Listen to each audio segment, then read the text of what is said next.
Absolutely. First off, let me Thank you. just wish everybody a happy new year, and thanks for joining tonight.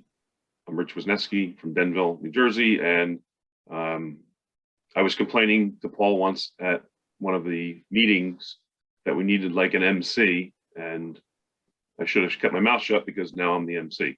But all I'm going to do here today is just introduce Doug Barberio, and his presentation is going to be on the Erie Main Line.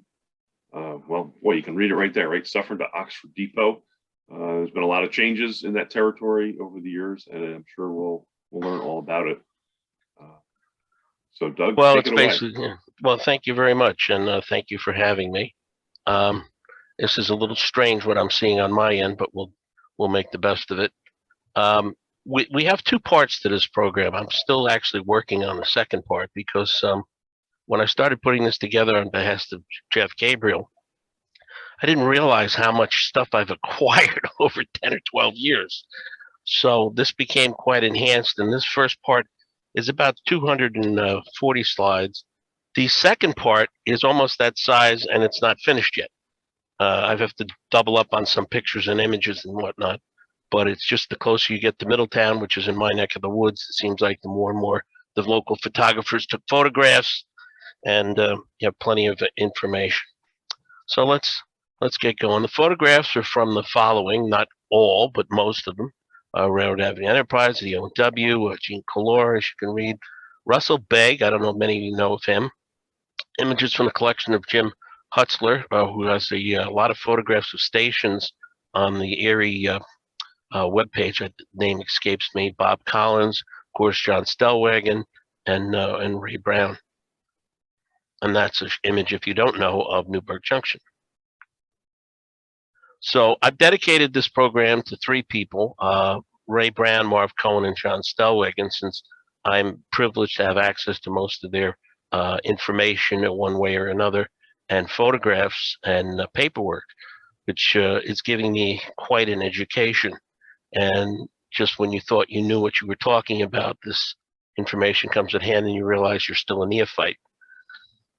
So, but these guys did an awful lot up here, and they don't often get the credit that they deserve. So that's John in his backyard here in Goshen with one of his cameras. And he had a lot of photographs and negatives on it. It's going to be even more so contributed in the second part. And then I just happen to have a picture of Marv Cohen. This is Drew Miola, but that's also Ray Brown because Ray worked on the M&NJ. And both of these guys are in the same picture, which I didn't realize until I was putting together a program for the O&W on the Middletown area from New Hampton to Hell's Junction. And I said, well, gee whiz, how lucky could I have gotten? And there's another shot of Ray. And then I have one shot I got from Steve, who's in attendance. And hi, Steve. That's one of my favorites of Marv. In what Steve is correcting me is in German, I believe it said, a German steam engine when they took one of their trips. And Marv's material contributed greatly to this, particularly around Newberg Junction and Tuxedo in the first part of this program. So here's what we're looking at, Jersey City upwards to Binghamton. We're going to be looking basically from Suffern tonight until we get towards Oxford Depot. So for terms of distance, we're going to probably cover more distance tonight. But we probably have more detail because of the interchanges at Gray Court, Goshen with its Pine Island and Montgomery branches, which the LNE was involved in. So there's quite a bit of material there. And that's just a close-up of that shot in case you needed to see it a little better. One thing about this map, it's a 1927 map. There's a couple of big errors here, and I guess it was due to the times. Howell's Junction, for those of you who know the area, you could throw a rock when all the tracks were there, and you're right next to the Graham line. This makes it look like it's quite far apart, and that's not the case. So that's one of the areas that stands out to me. And of course, I guess that's the way they did it, because when they followed up with a subsequent map from 1950, they kind of kept the same map in that regard. And of course, by 1953-54, there isn't going to be this portion of the main line. It's going to be connected and everything goes through the tunnel, and Graham is no longer what it used to be. but that's the maps, so just to clarify them. And this is a rough profile, and I say rough because when I was looking at it the other day, just to take a look at it, I realized we've got Newberg Junction, Monroe, and there's no Turners or Harriman in here. I don't know how that happened, but it's not there. So that kind of surprised me when I was going through this. Now, one of the things I think we all have to realize, and we got a bad experience from this with the hurricane in 2012, I believe it was, the Erie really runs through a very narrow area up the Ramapo Valley. And so when it flooded, that's the reason why it got the damage it did. But it's really a tight squeeze. And there really isn't a lot of room up the Ramapo Valley. Here's a close-up of the area, and you can see how close you are to the river all the way up into the Tuxedo area, and of course it flooded out even further up. But it's really in a tight place, really in a tight place. So here's our first actual slide. This is the 709 coming into Suffern in summer of 1950. Those 4-track days, which if you're down there today, and many of you know, it's 2 tracks, and to me, it's a shadow of what it once was. And this is the last Suffern Depot, which of course is still there, but often we forget, and I know I do sometimes, that there was another depot in Suffern, and that was further down the line. But here we have a passenger train here stopped. And right back here, you can actually make out the throughway. It's in that area behind that car where the original location of the original depot was. Now here's one of the Erie Val maps. And this is actually off the Pyrmont Branch. It's got a better image than the main line. You have your station, which is the original Suffern station, and the REA freight house here. Twin water tanks on the Pyrmont Branch, which fed the water plugs down in this area and up in here. And in later years, you'd have an additional branch, as you know, in 1955 for the Floodplain. All right, so again, this is your Pyrmont Branch, and this is your main line. Now, the Suffern Depot that we looked at just moments ago is actually off the screen and off the map down here in the lower corner. So here's a K1 Pacific westbound into Suffern. And 2919 rolling into Suffern. Now, the depot is just by it, behind you. You can't really see the signals and everything here because of the smoke. Notice there's an engine back here with a caboose, which tends to be in a few of the other images. Now that's the Suffern Depot as it was, the REA building, and the original location of SF Tower, right, which eventually does get moved to the other side of the tracks. And there's yet another view of it, telegraph call letter SJ. It's hard to believe when you look at this, with the throughway there and the extension of 287, it's totally obliterated the total view of this whole place. And here's a view from the backside. And this is along the Pyrmont Branch here. Hey, Doug? Yeah? Is that center structure the one that remains today? That is the one that remains today, which is actually the last I knew. It was the REA building, I believe, but with last I knew, it was the Suffern Railroad Museum. And in fact, I'll tell you a funny story about the place. The first PowerPoint program I ever was going to do some 20 years ago was for them, and I've still yet to do it. I don't know what happened, but I've never gotten to give it to them. And, it was something went on and I never got contacted again. And I think fondly of them because that's what got me doing PowerPoint. But it's still there. This one I found along the internet, which is quite nice with the cars. Now, by this time this is taken, notice the tower is already across the tracks. I don't have a date on this. Wish I did. I had to highlight this a lot and play with Photoshop to bring this out. Any pictures of the tower being moved up? No, don't have any. I wish I did. Now, here you can see on the Pyrmont Branch, that was Bob Bars? Yeah. Amazing. I can recognize your voice. Good to talk to you, Bob. Thank you, Doug. Nice seeing you again. Yeah. The tower is already on the other side, and you're on the double-track Pyrmont Branch, looking at the station in the REA building. I put this in one because of the tower, but also with the thruway coming in, I think these two buildings are there, and the rest of this got obliterated with the thruway. And so it gives you a total different look of Suffern and what it was like before the thruway came in. It's really quite surprising. And of course, I've only known it since I moved up into the county in the early 60s. I only knew it to have the thruway there. This I just found the other day when we were working on trying to get this program up. It's at the station. The giveaway signs of one, the signal, and the chimney and the cupola of the Suffern station. And a little bit here in the background.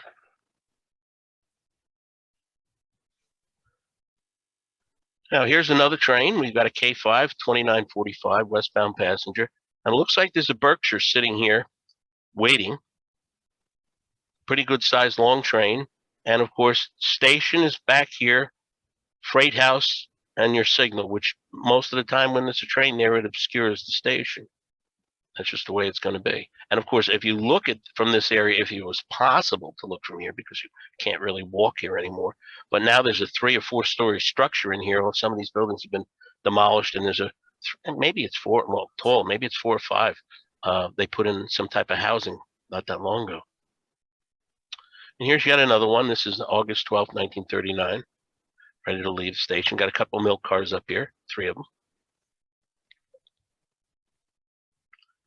And here's one of the few times I get a shot of, and I wish it was a better image because it's like a 2nd or 3rd generation of this. I believe it's a Bob Collins shot with SF Tower in its final resting place, and will be there throughout its life, the rest of its life, even when the thruway undermines its structure.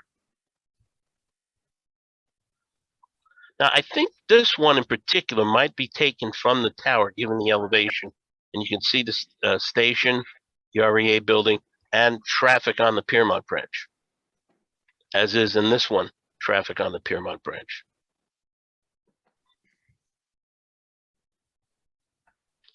Now, these just happen to come into my possession within the last year and a half or so, and recognize the billboard that this is Suffern.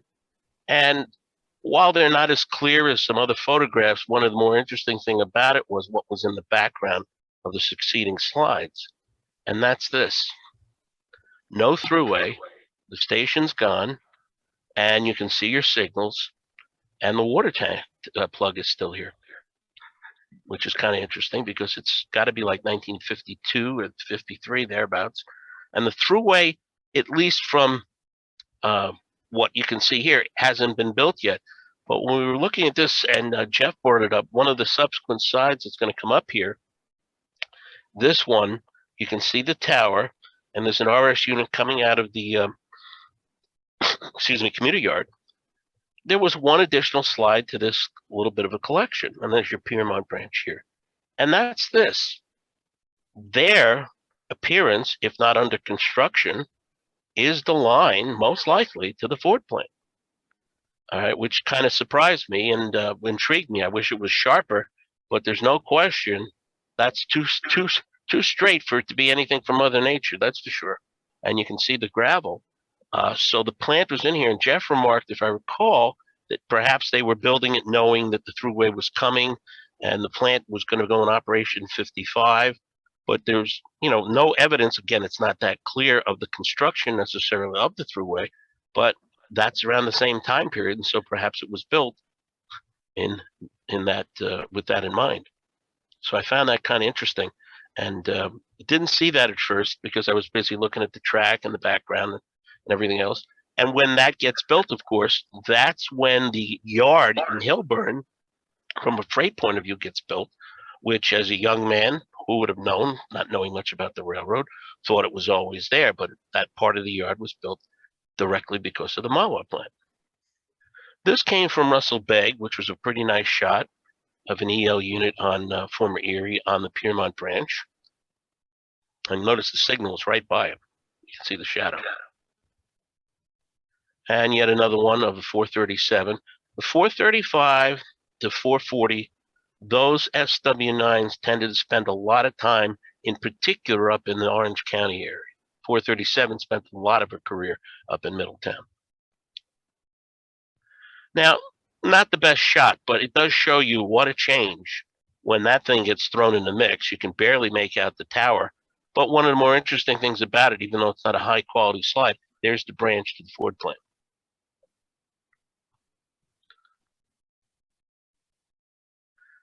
So I don't know how anybody took this picture without getting a ticket. And there's a couple more that I'll show you from here in EL error, because God knows you can't take this now, even if they allowed you, because of the way the roads are constructed. But looking off the thruway at the Erie Main here and the Pyrmont Branch going off to the left. And again, this whole area just after this building has been totally changed. 3 or 4 story structure here. The telltale sign to me to know I'm in Suffern when I'm looking at pictures is usually this building in this area in here, because there's been so much change. Now, this is one of the ones, and Jim Dent commented about someone he knew got ticketed for going up here. This is right off the thruway in the early years, relatively speaking, 1974. And you've got Erie EL Freight holding here while the commuter train runs by. And I don't know who took the photographs because it's not on the slides that I acquired, but he got this shot in addition to that and a better view of the Pyrmont Branch. The water tanks, by the way, would have been located up in here, which was on the map. And he got one more of an E8 pair of V8s coming through. I marvel at these because I can't imagine what would happen if you even considered doing this today. I can only imagine how much time you spend in a clink if you survived. And then this one looks like it's taken from the tower, and there's the building, as you pointed out earlier, Paul, that is the remaining structure down there. And it is the Suffern Railroad Museum. It's an interesting lash up. Looks like a C-424 and a couple of FAs. And what they're doing there, I have no idea. Maybe they're just paused there for whatever, but there they are. Now, John Stellwagen came down here, and he actually, like many of us could have in those early years, if we had the ability, was actually walking on the tracks. This is the Pyrmont Branch off to the left. Notice the tower, and most importantly, the supports required to keep the tower upright because it was undermined by the concrete built for the bridge. And that's, now part of its structure in order for it to exist.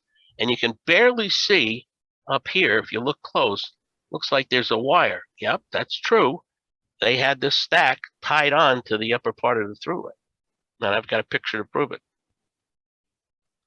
Here's John. He moved a little further over. He got SF Tower.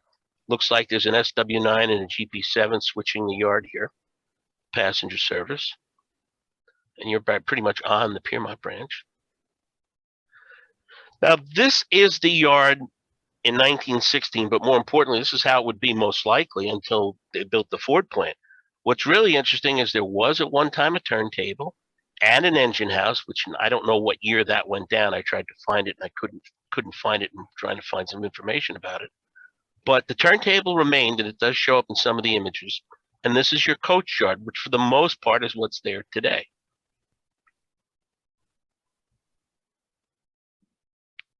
And usually power would be resting here. Now, I've acquired some pictures in this area, and one of the things I'm always looking for is, was there anything in the background to show? And I think this might be part of the turntable back here. But in a subsequent picture, I think not this one, but as the power rests in the yard, some of the photographers managed to capture the turntable back there, which was pretty interesting. This one, you do definitely get it. And I always wondered how they coaled it, and a picture came up that they actually had a conveyor, and that's how they coaled the engine. So they had water and coal available. Always wondered why there wasn't anything, for the structures. I often wondered about these being part of the old roundhouse, that they're sitting there, and perhaps there was something on it and they took it down because of the size of the engines that would come later. Here's another K1 in the yard. And the background is so totally different now. This is the one that gave away with the conveyor and the coal car in order to coal the engines.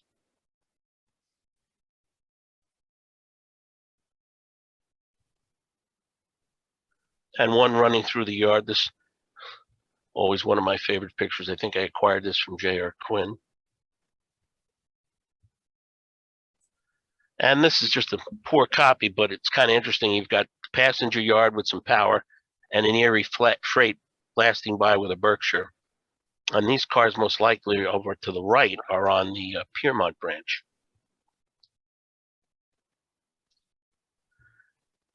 This picture is interesting if for no other reason than the fact that steam and diesel are still around at the same time. So this probably puts it in the late 40s to 1952-ish when steam finally came off.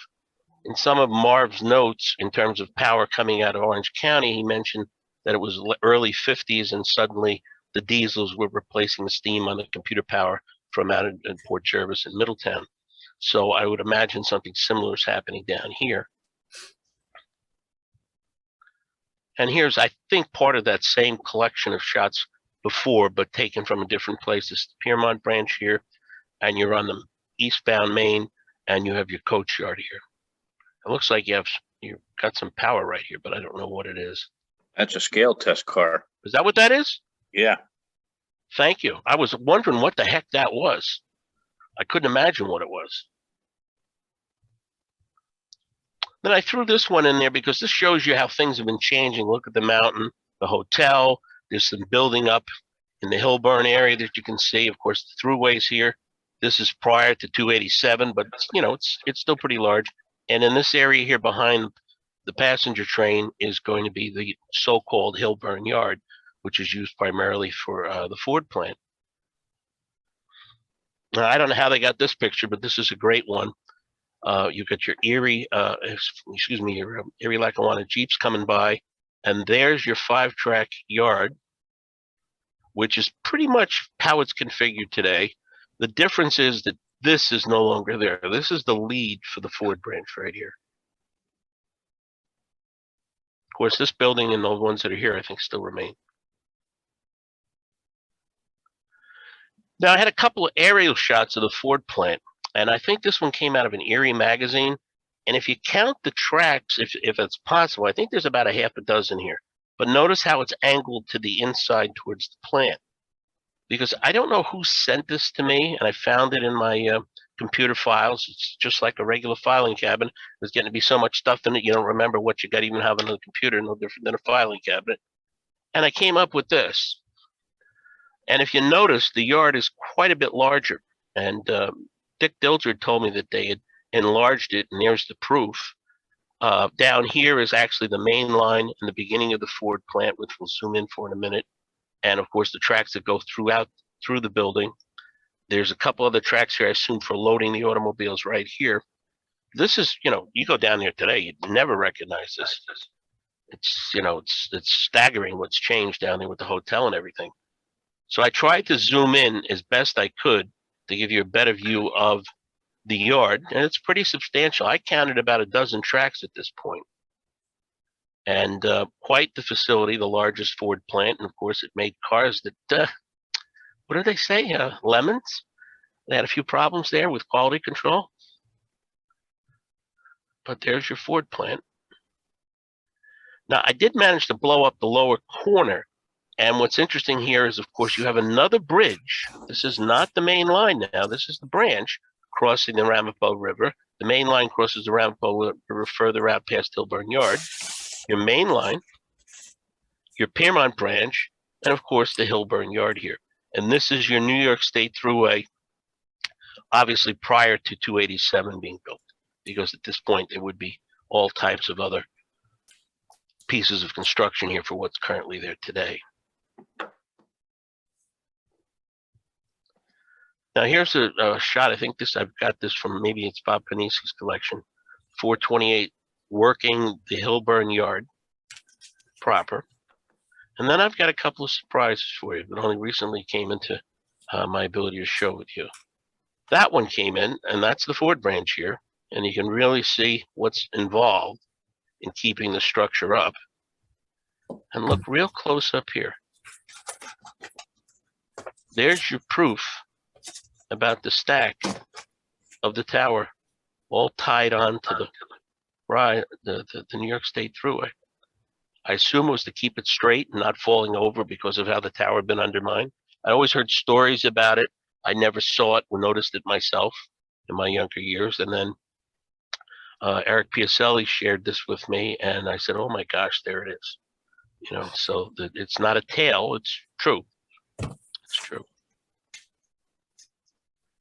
And here's a Conrail engine, although it's a little after the era I wanted to show, but the tower's been somewhat boarded up, but you can see her on the rails coming into the Ford plant. And I was surprised based on Russell's collection, since I, as a young man, didn't pay much attention to it. I had other things going on in my life, like so many of us. What kind of power went in there? And surprise, in Conrail era, you got CN power going in there. So I would think anything went in, and Russell had a few pictures that Eric shared with me of F units and GP 35s, and I think there might have been an SD 45 going in there. There's your building again, Paul, and your Pyrmont Branch. Now, Russell must have got up on the hill above Hilburn Yard to capture this shot. Here's the bridge over the river, and here's an SW unit coming around. There's your Ford plant. You can see how extensive, large it is. That does it a little more justice than the aerial shot. And they caught a second one coming in. And the bridge is still there. I don't know if there's a path on it or whatever. Friend Ron Russell, I think, went in there some years ago, was able to go by it. I went back there about 20 years ago and hiked the entire remains of this thing, and it's all still there. There's also, can you cross the bridge?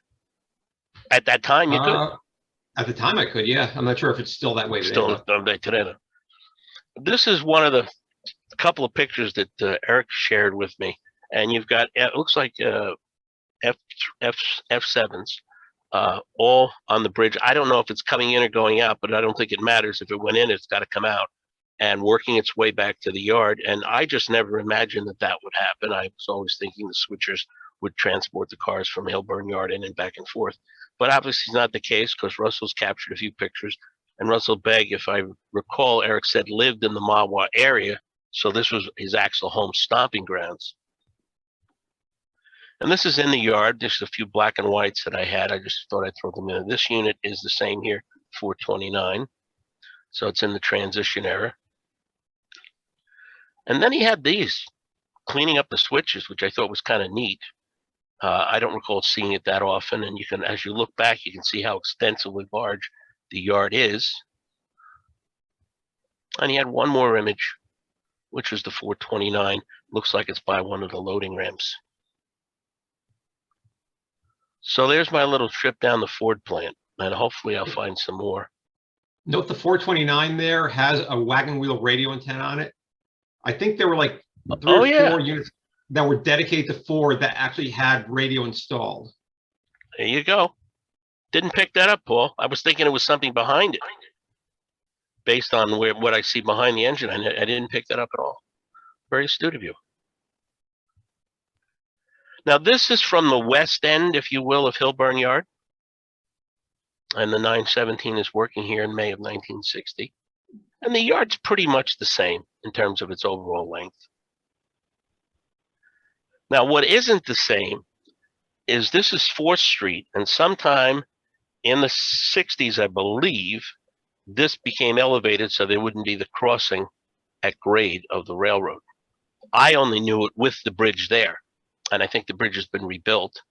But as you can see, it's quite a ways down to get to the thruway, and we've got a local commuter coming out. So I found this an interesting picture.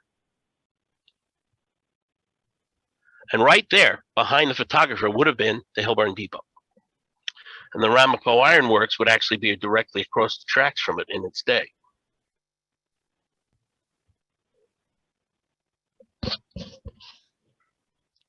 And that's the depot in 1955. Looking a little bit ragged, but not too bad. Now, this is pretty easy to see. It's one of the better maps. Here's the depot, as you can see pointed out, and you can make out the names of all the buildings when the Ramapo Iron Works was in play for the Erie, your customer. And until I saw these maps back in the late 90s, did I realize that some of the switches that were built here were up here on the M&NJ. They're probably all over the place, but one day we're out on the M&NJ, and you just happen to look, and there it's said on it, Ramapo Iron Works. So to think it came from a relatively close place. This is from Mr. Stellwagen's collection, the Mikado coming out of Hilburn. 1940, of course, well before the Ford plant was built. And 282 and 1 Mikado coming by here, entering Hilburn. And this is an area that's changed because this bridge, which was a pretty historic bridge, I think was taken down. I don't know where it went, but I thought it was taken down with the idea of preserving it. It's been rebuilt. That's what's today's Route 59. And you've got the pickup coming through here with the 3209. And one coming in the same way with 2918. And again, notice no throughway. Look how wide open and expansive it is there. Something we don't see now with the throughway up on an embankment and all the traffic there. And here's the 284 coming through February 1st, 1947. You got a better look at the bridge here on the left. It's not been gone that long. I mean, relatively speaking, maybe 15 or 20 years if it's that long. I remember driving through it when I was younger. And here's the Berkshire 3300 class coming the other way. Now this is the right-of-way for 59, and with the exception of the foliage, the trees that have grown up that would not allow you to look in here, this is pretty much unchanged. All right, but you can see how clean this is. Now, unless, you know, without traffic behind you and the foliage dropped in wintertime, yeah, you can see this, but you know, so much has grown up. Once the foliage comes up, you can't look in here at all. And I found this one, which I thought was kind of nice. You can see the bridge, and of course, the throughway up there, of course, 1967. Can you go back one, Doug? There you go. Yeah, it looks like they just changed the pole line from one side of the track to the other. Oh, you're right. I don't see the wires. You were correct. Yeah. Didn't notice that.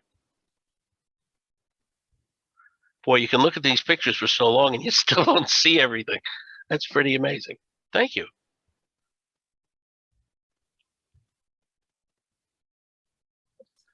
Now, I love this picture for no other reason. A good friend up here named Russ Halleck pointed out to me how he doesn't see mileposts that often.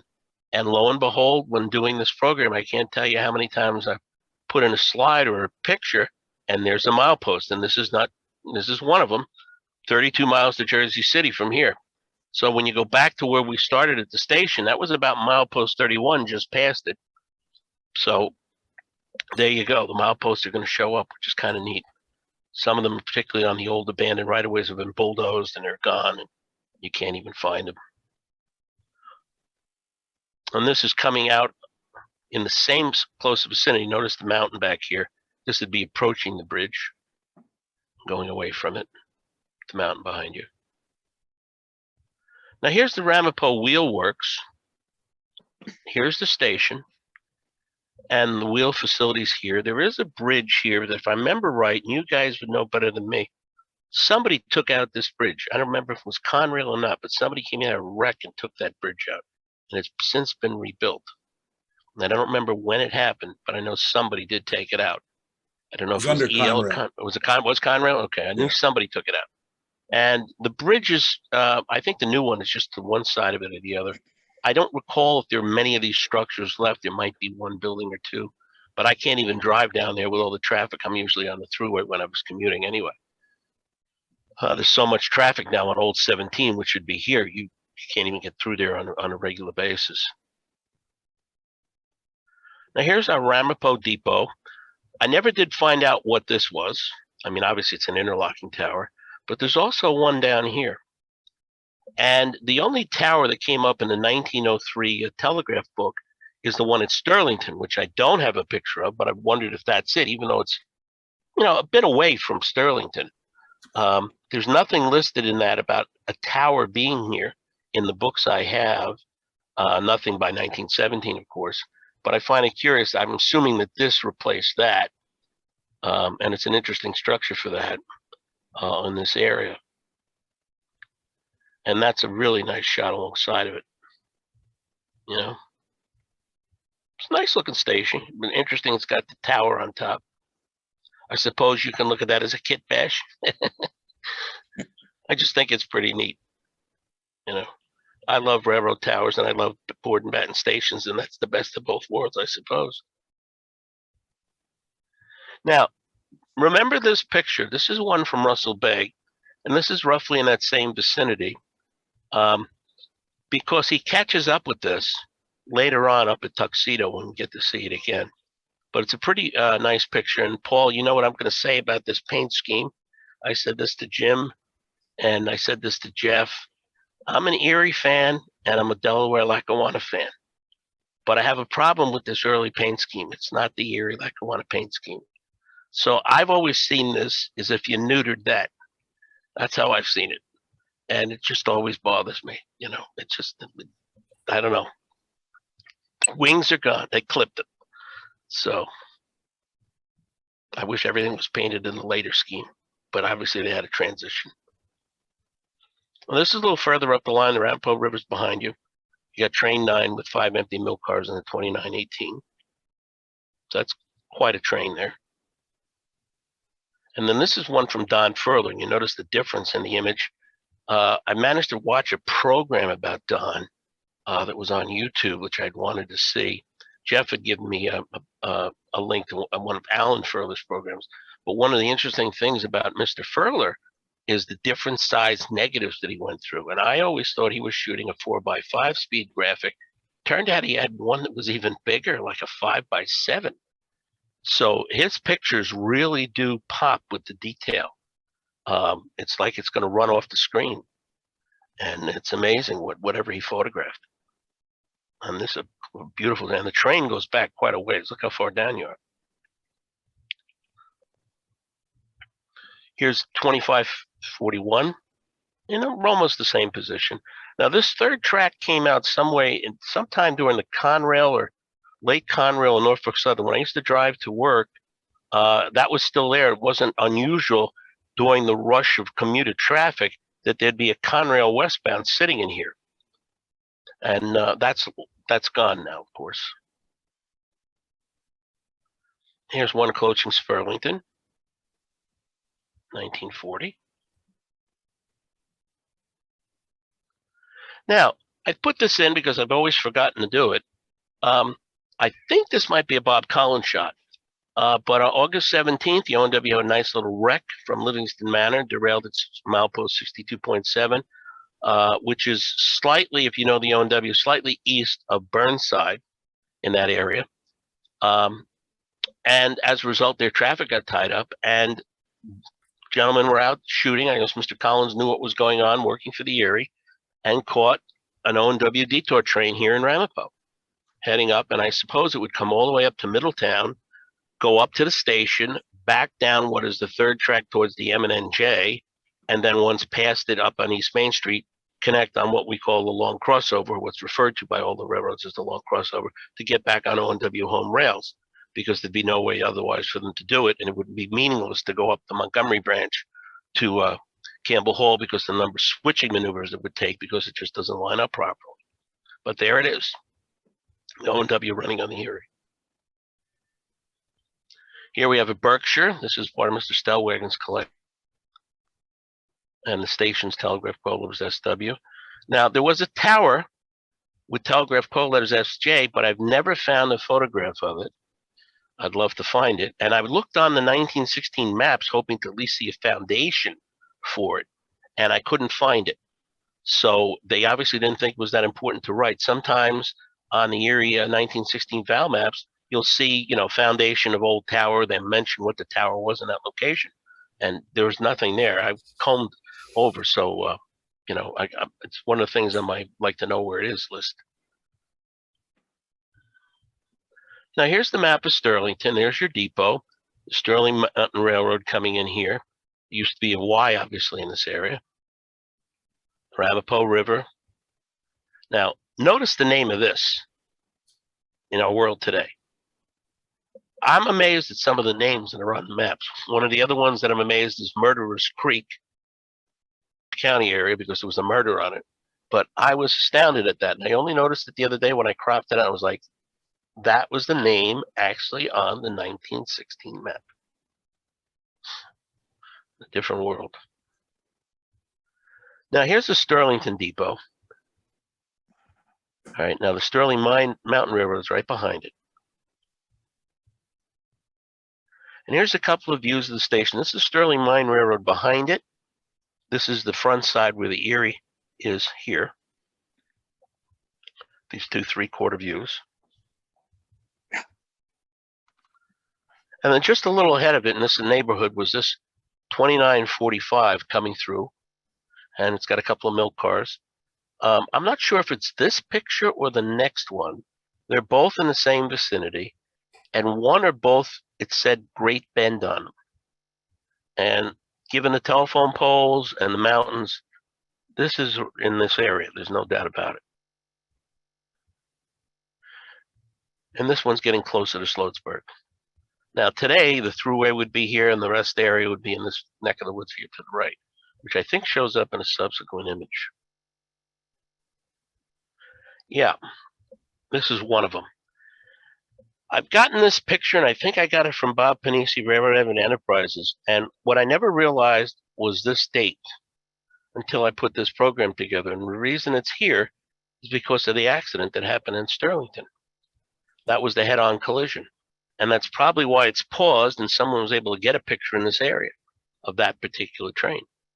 I didn't want to include much of that particular wreck. I had a couple of shots.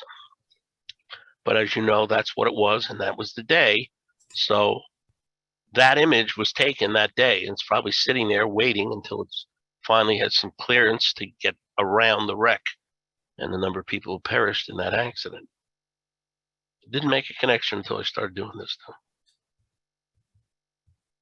Now there's another one of the shots in the area, and again, you can see the mountains, the electrical lines, again, before the thruway. Late 40s is what it said. Totally different now. Now here's Sloatsburg, here's the depot. Freight house is across the way. This road, I think, is still there, although the bridge has been rebuilt. And 17, or old 17, would be out in this direction, down below. Unusual looking station, to say the least.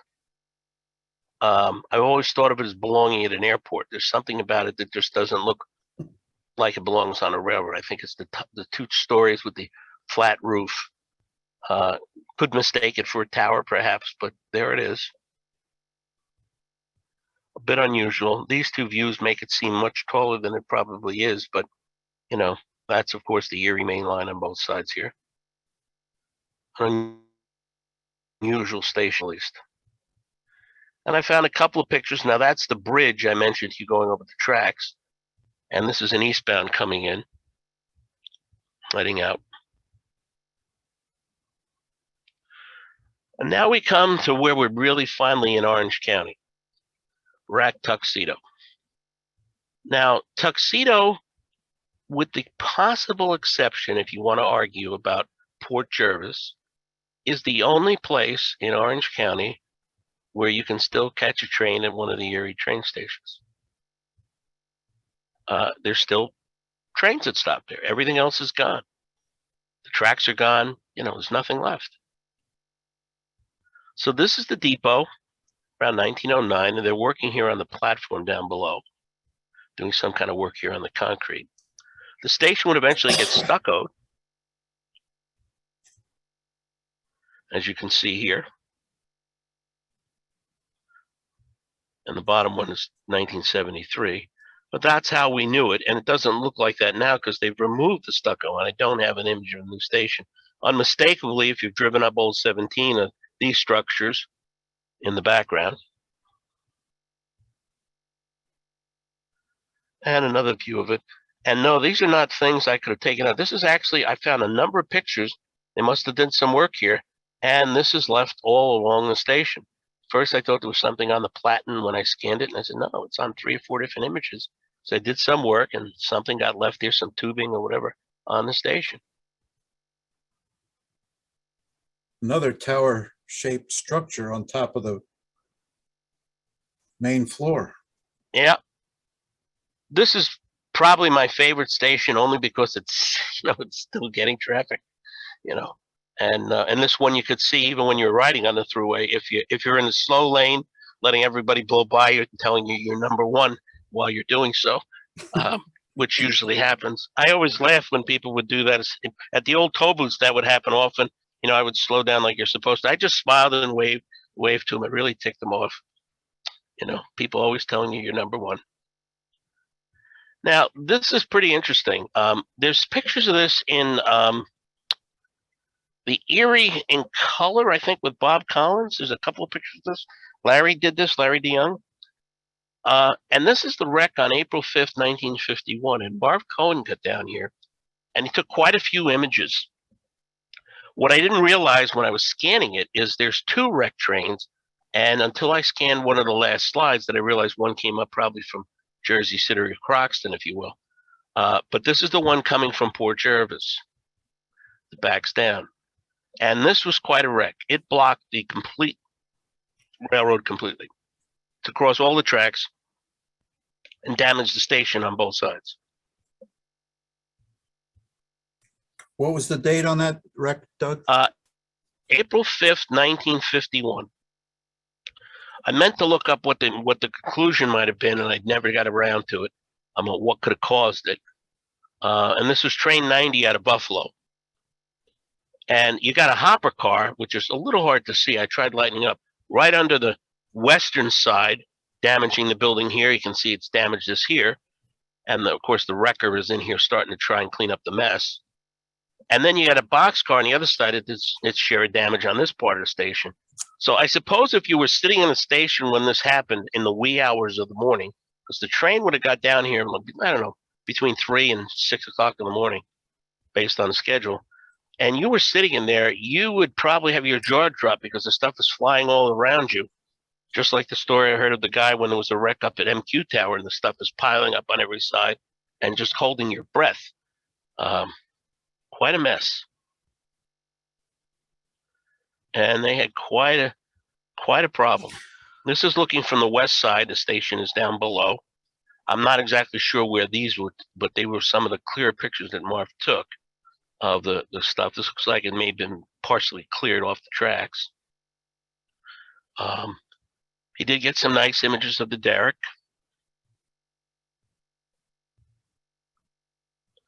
And doing some of the work. A Southern car, yeah. I think that car might be in the subsequent pictures. Let's see. Yeah, these probably could have been reversed. They're re-railing them one way or the other. It's the same car. And Marv took a vertical shot of this, re-railing it. No hard hats, guys. Mind over matter. They don't mind, and you don't matter. But by today's standards, it would be very, very different, to say the very least. Always impressed how they clean these things up. This was the unit that brought down the train from Port Jervis. And this is the highway crossing just above the Tuxedo Depot.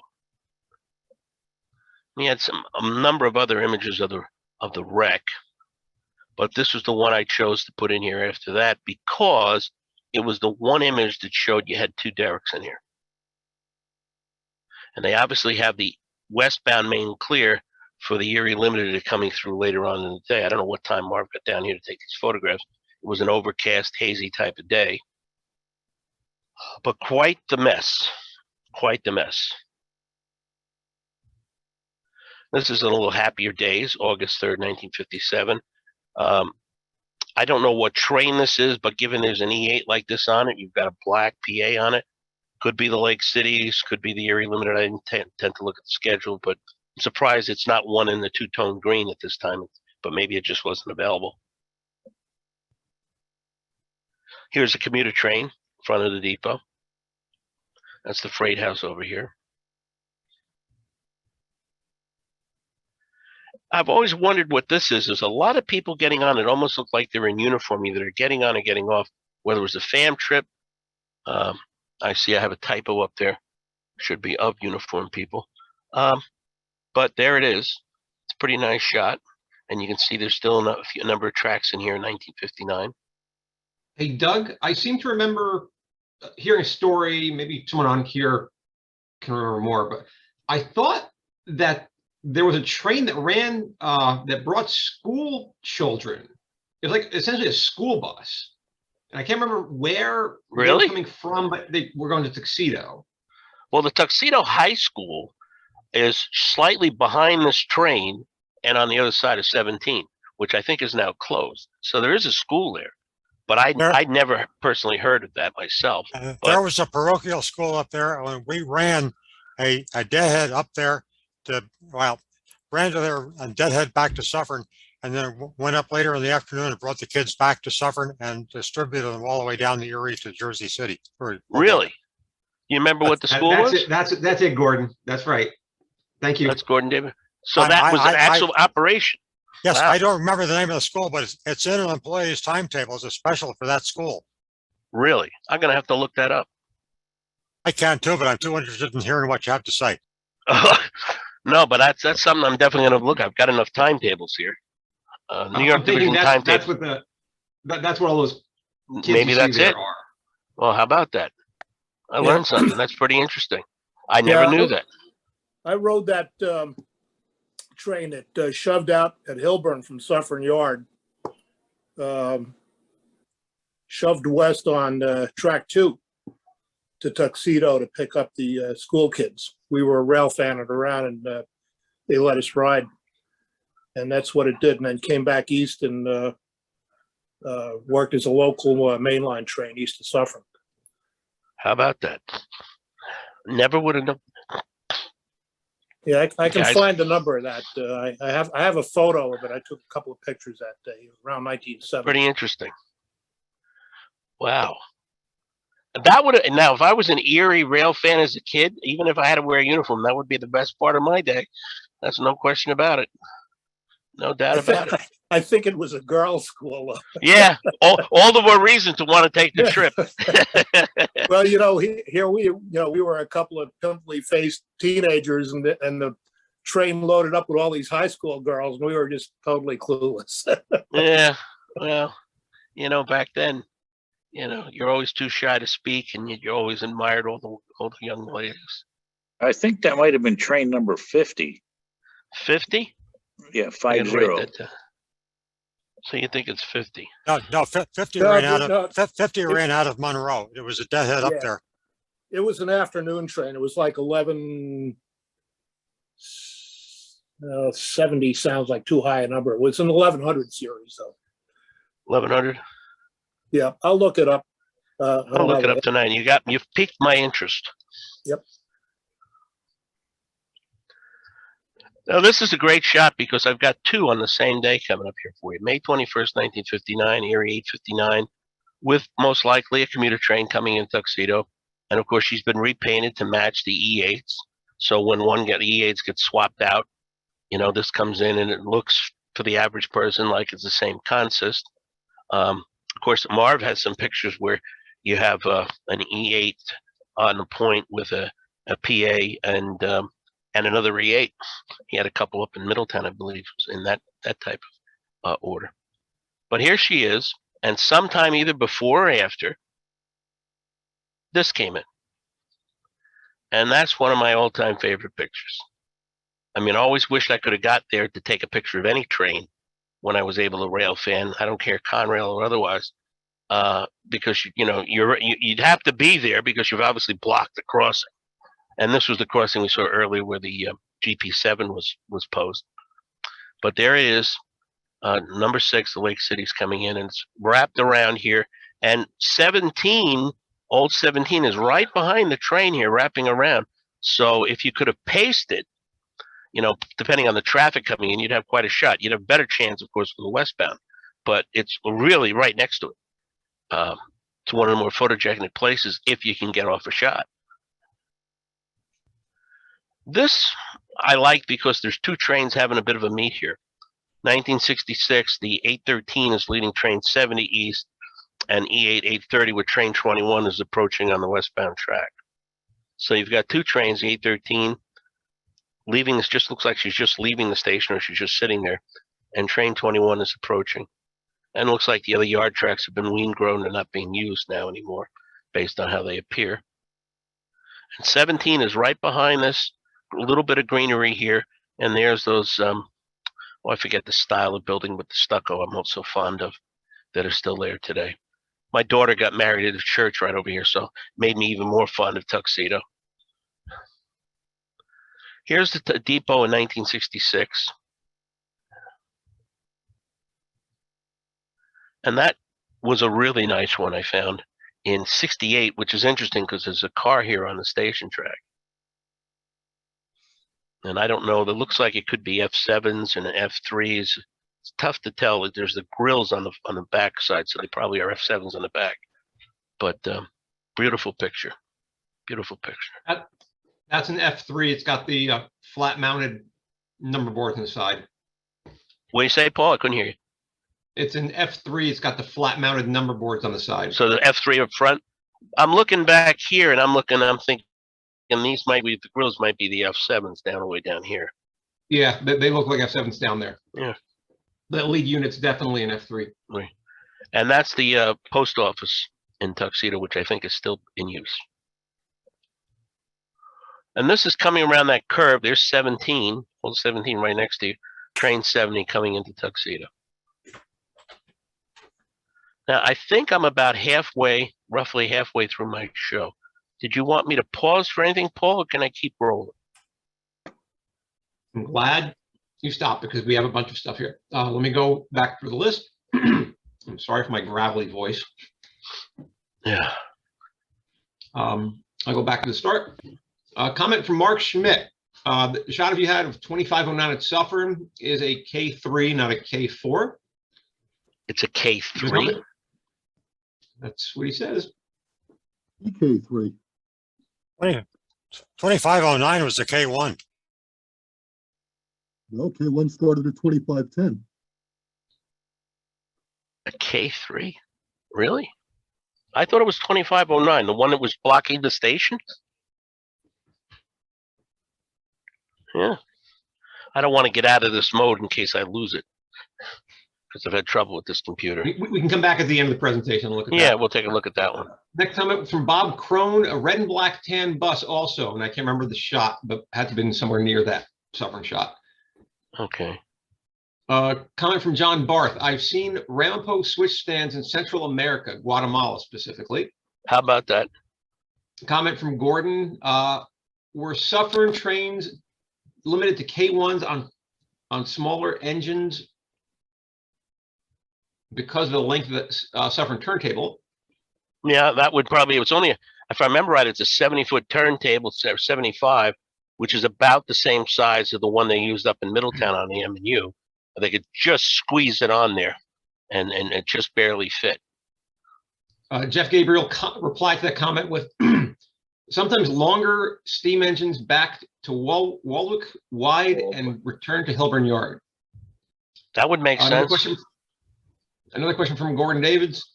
Ramapo switch stands have been an industry standard for more than a century, regardless of who owns the patent. Comment from Emil. The tower, you're referring to the tower as part of the, I believe it's Sterling. The Ramapo station? Yeah. No, The Ramapo station. Paul, I'm talking about the one that was further down the line. Right, the one that was further down the line. That's Yeah, right. that's probably a crossing tower because of the pneumatic gates down there. We have a lot of them on the old Pascack Valley line. They've been all torn down and the pneumatics were replaced.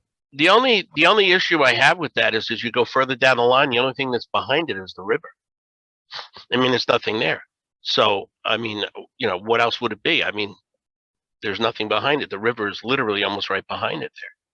So a lot of these towers look like miniature block tower, interlocking towers. And that's the only time I've seen that image, and I happened to notice it when I was, you know, putting the program together. I said, there's the other tower or another tower. And I checked the 1903 telegraph thing, and it doesn't show up. And well, there's one that I'm looking for now. I have to tell you, believe it or not, there was a tower in Chester, and I can't find it anywhere in the documents. But I've got a picture of it, two of them. And what that was doing might be the same thing in Chester, of all places. Go ahead, Paul. You got more? Yeah, let me pull out my timer here. Mark Schmidt comments, MO Tower was Ramapo in 1905. MO Tower? MO. Rich Wisniewski asks, what was that track that curved away on the north side just east of Sloatsburg Station? It was used into the Conrail era.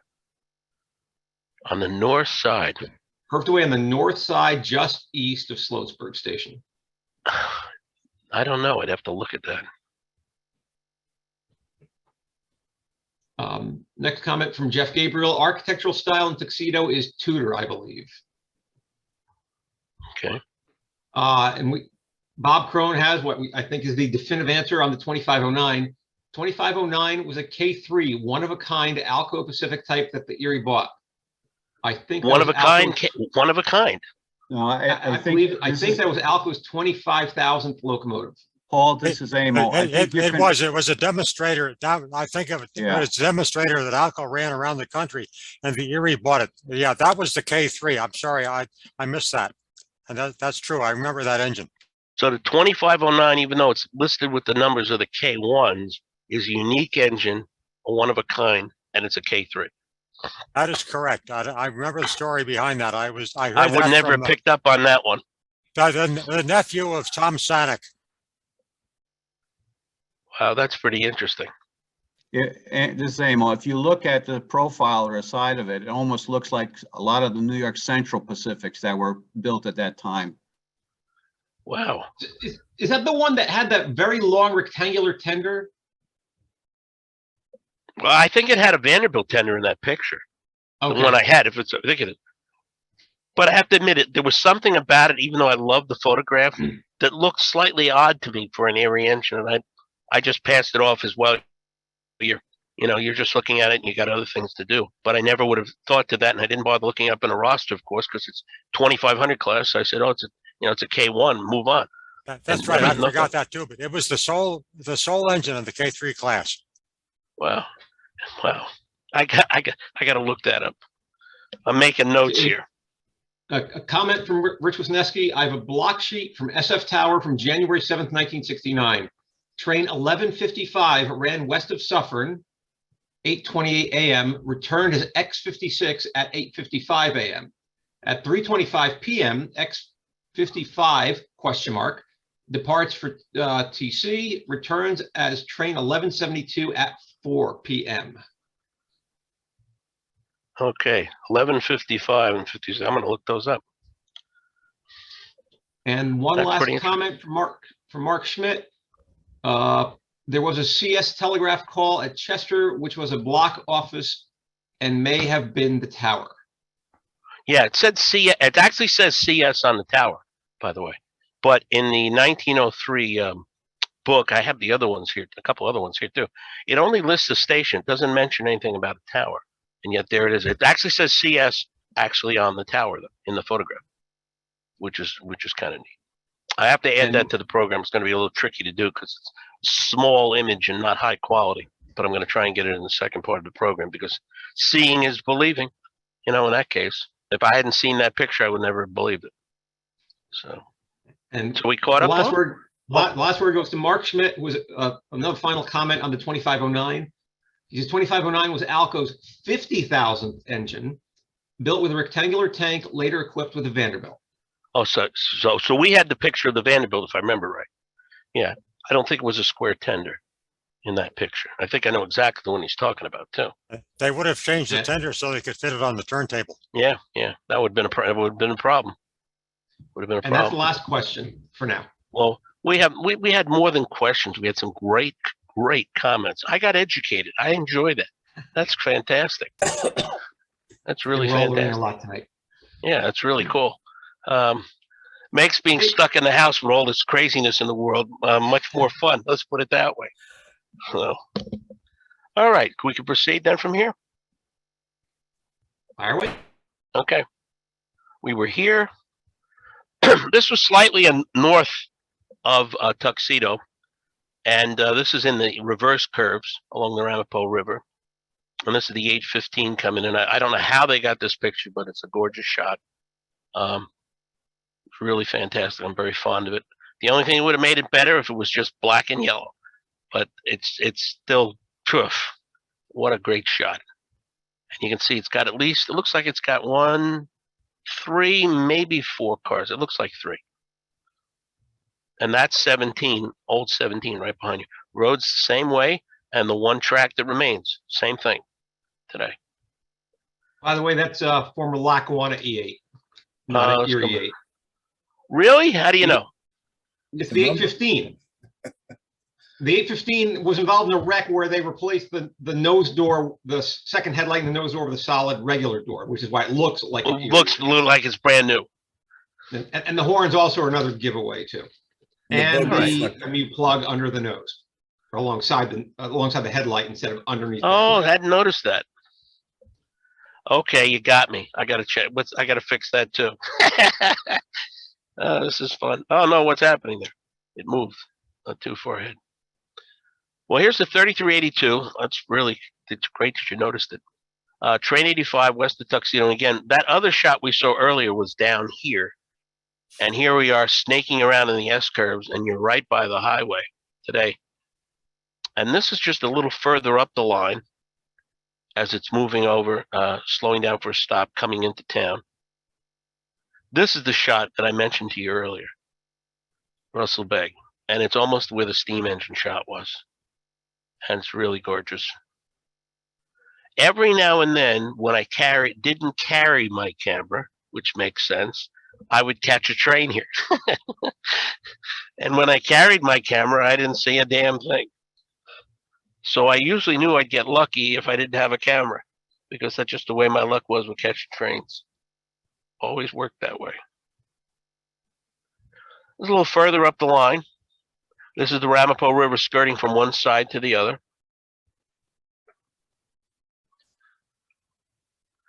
And up in that, what seems to be like a lake area, just above Tuxedo where the water ponds, 1974.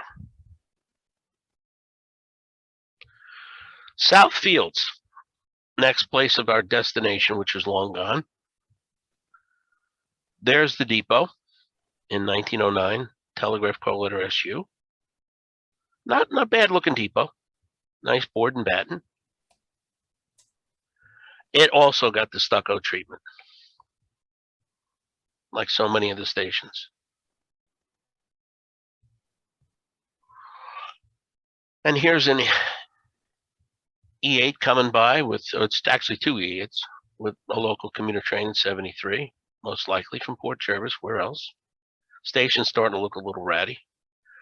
It's a little foggy or humid that day when it was taken. There was no date on it. This is a much better shot. The GP7 1227 leading 4 of the Jeeps. These are both eastbounds, of course. Now, Mr. Stellwagen got down here and he did take a few shots, and he came up with this one, which I thought was nice. He has a few other ones, but I like this because it put the track in perspective. As this track comes out, it gets closer again to 17M. It's a bit pulled away from 17M at this point.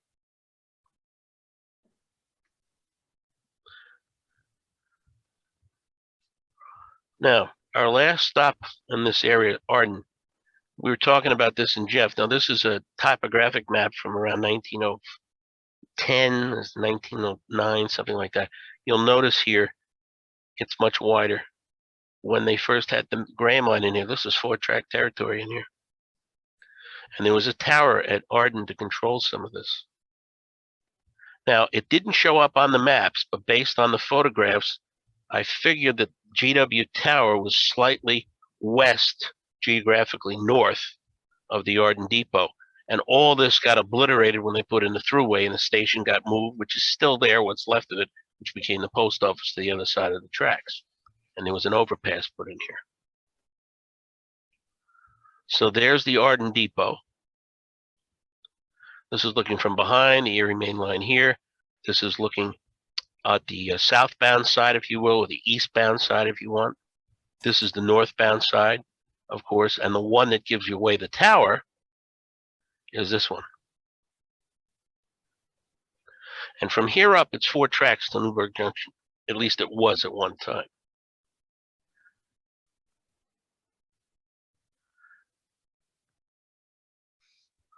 Now here's one of Mr. Stellwagen's collection. Don't know who took it, it's just in his collection. This might be a Jack Farrell shot. These houses are still there. A little harder to see. And of course, in this area is the thruway. Station would be on the other side today, but these houses are still there.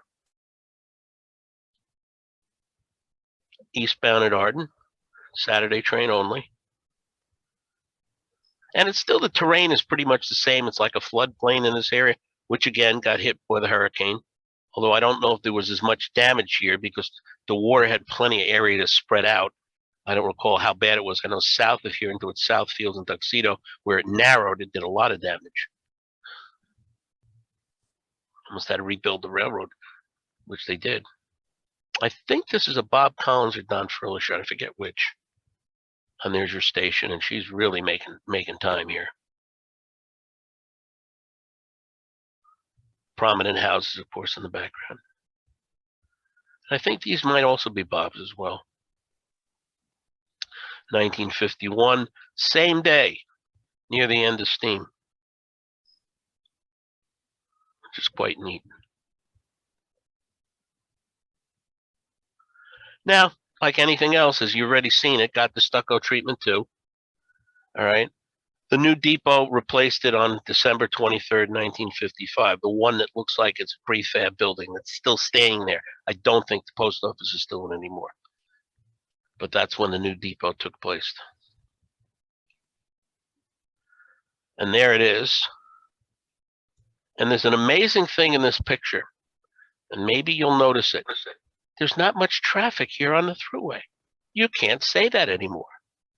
Now, if you go on the thruway almost any time of day, there's a tremendous volume of traffic from all the people that have moved up to the Orange County, Ulster County, and in particular Sullivan County areas.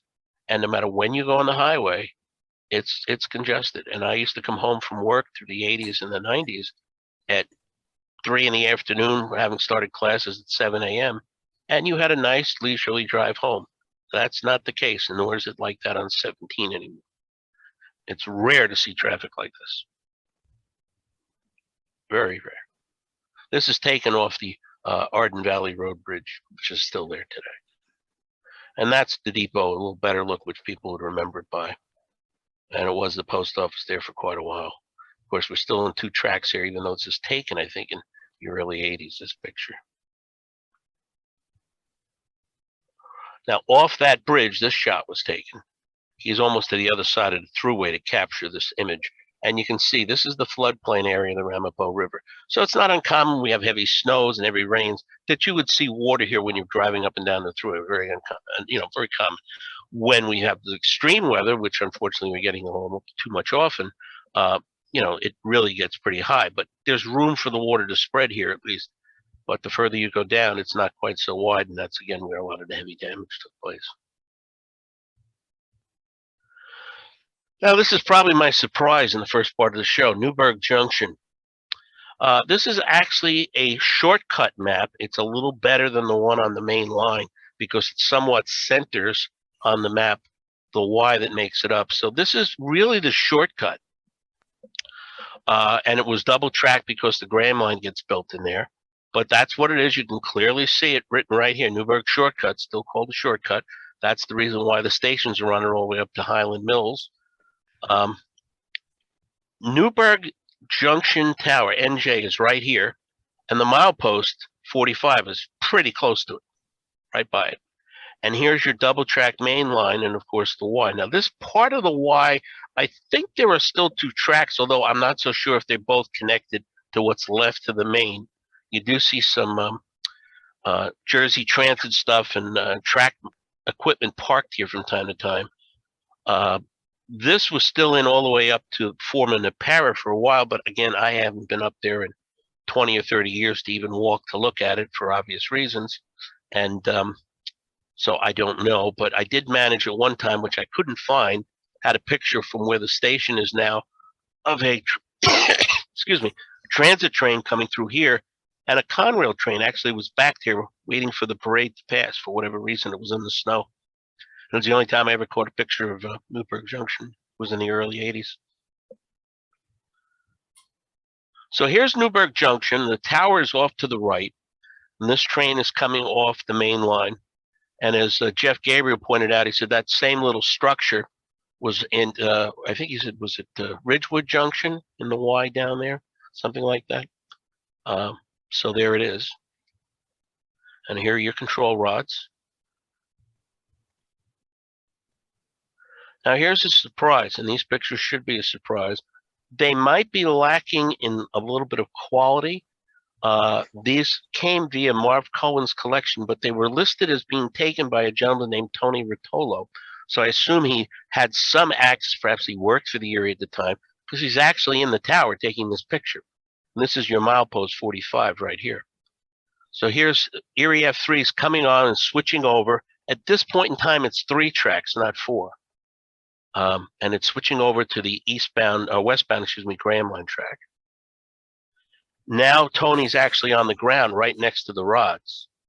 And it looks like you got FTs and doing a similar fashion, switching over to that track.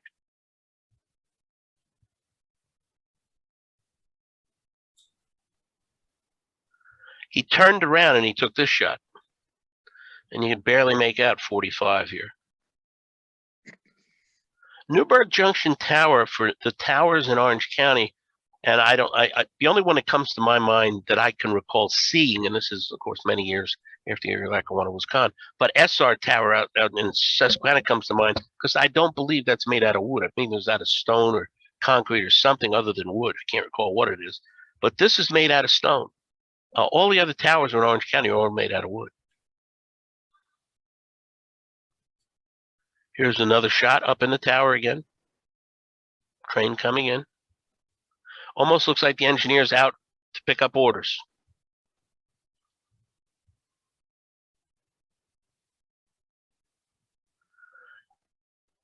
Again, this is at speed. Looks like he's probably on the stairs on what would be the north side of the tower to be this elevated. And here comes a K5 blowing through town on the main. And at this point, it's 2 tracks. This would go down to 1 track, and according to what I found, around April or May of '57, it's single tracked from here all the way, I think, past Grayport. I always thought it was later than that, but on the Val maps, the indication on the revision records were a 1957 date, which kind of surprised me. I always thought it was later. A double-headed pair, I think they're both Burks, but I could be wrong on the second one, coming through off the Graham line, switching on to what will eventually become, it'll go through the 3rd track and then go on to the one on the outside with the eastbound main, coming off the interlocking. Notice the sign, section 10.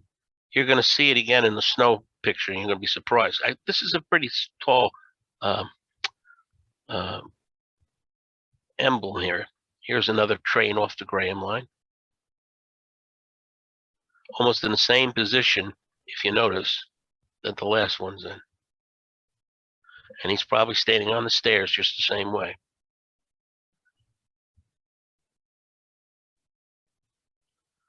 Now this is further south because there's the building, which is why I pointed out to you earlier, that's between the Y, if you will, Newberg main line going to the left and the Graham line that this is coming off to the right.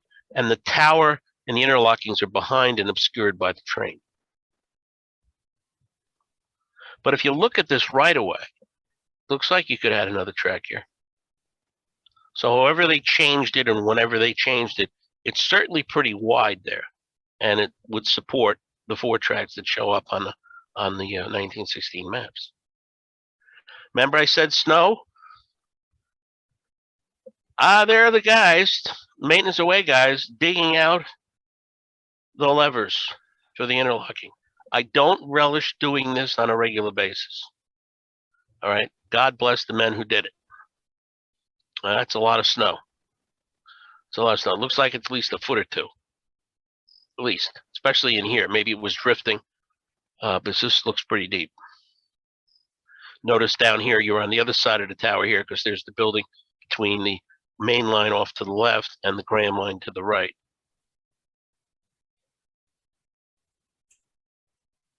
Now he's got to be up in the signal to take this shot, and you can clearly see 3 tracks. 1, 2, 3. And the switches to go off. There's your Graham line, and here's your main line. All these pictures that I've been showing you here are all dated 1947. That's what they were listed together. And while they're not as sharp as one would like, what it captured is priceless. Absolutely priceless. Here's another view, a trackman walking along the tracks here. There's that extra track that came in off the Graham line here. For what reason, I do not know. Control rods extending all the way down here.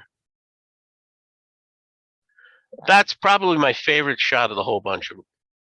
Two guys working on the rails. And I don't know what this is.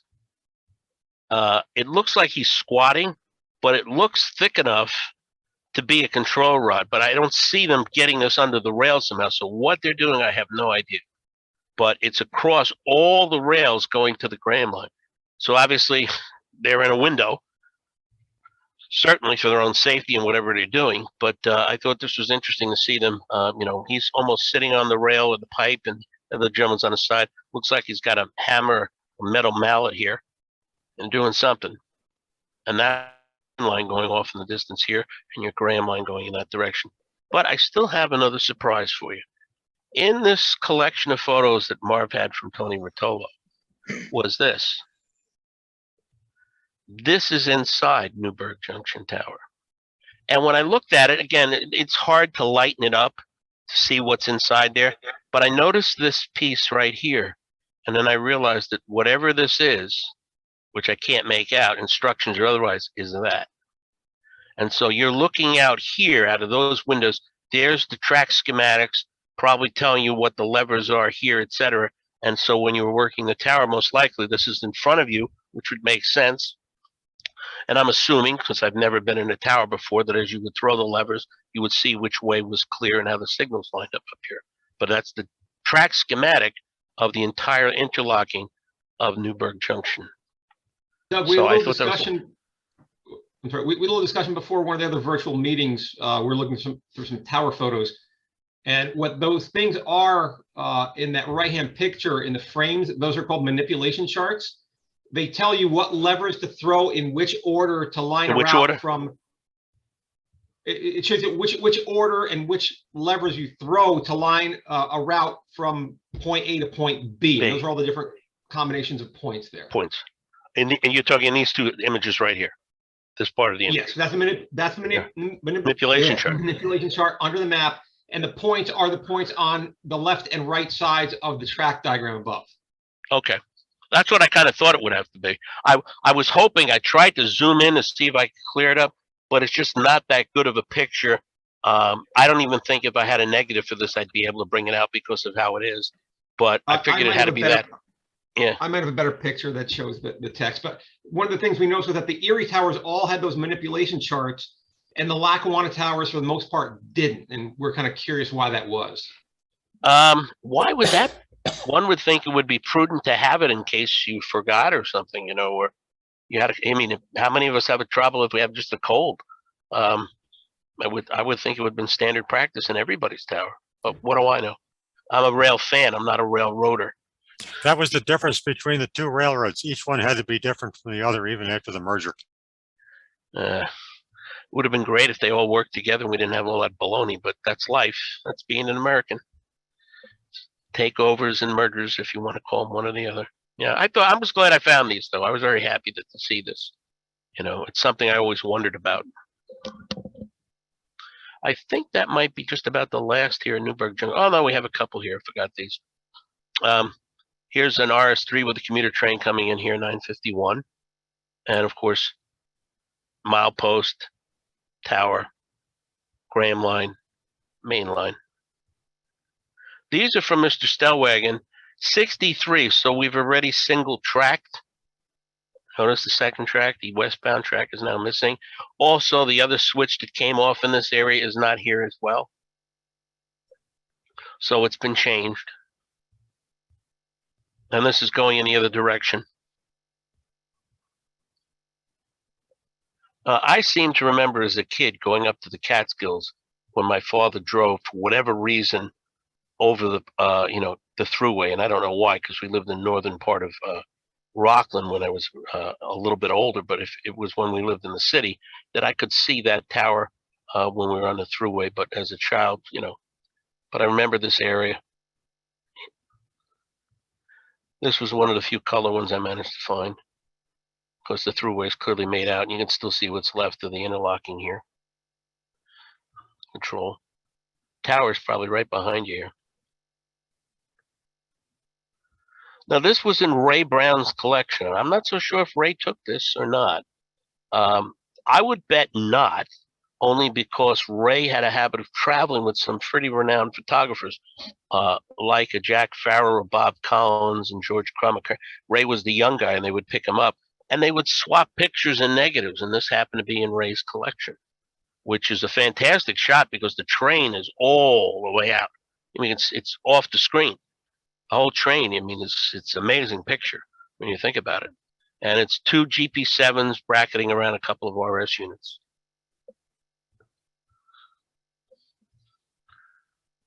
Rain seemed not to venture much past Middletown to the east, not often.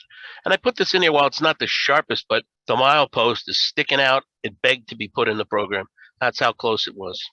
So when you look at the val map of it, and it looks pretty close, it is that close. Or it was that close. And this is in the wire, because you can see the connecting track here. And this is in that portion of the Y. And she's running on the wrong track here for whatever reason. Interesting, with a caboose behind her, which is normally a sign of a pickup, but I don't know what it is. But there's the 3115 coming through. And of course, at this time, it's way before the thruway was ever built. But this is in that other Y portion, this section of the track. Very east end of the Graham line. And I think this is the last one. As we're heading out on the main, you can pick out the top of Newberg Junction Tower. Excuse me just a moment, I need a little water.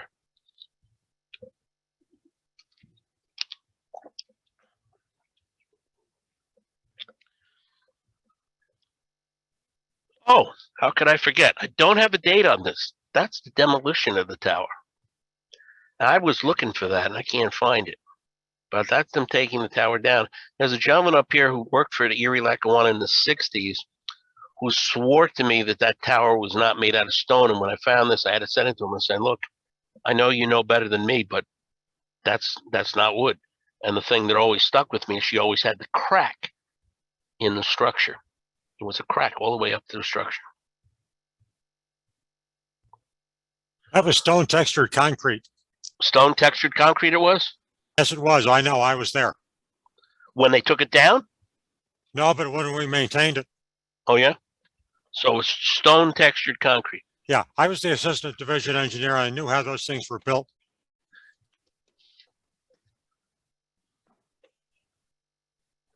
So now we're coming in. Go ahead. Okay, I'm sorry. Go ahead. No, go ahead. No, Gordon. Go ahead. Finish. Yeah, no, that I can't hear you. Gordon, you're on mute.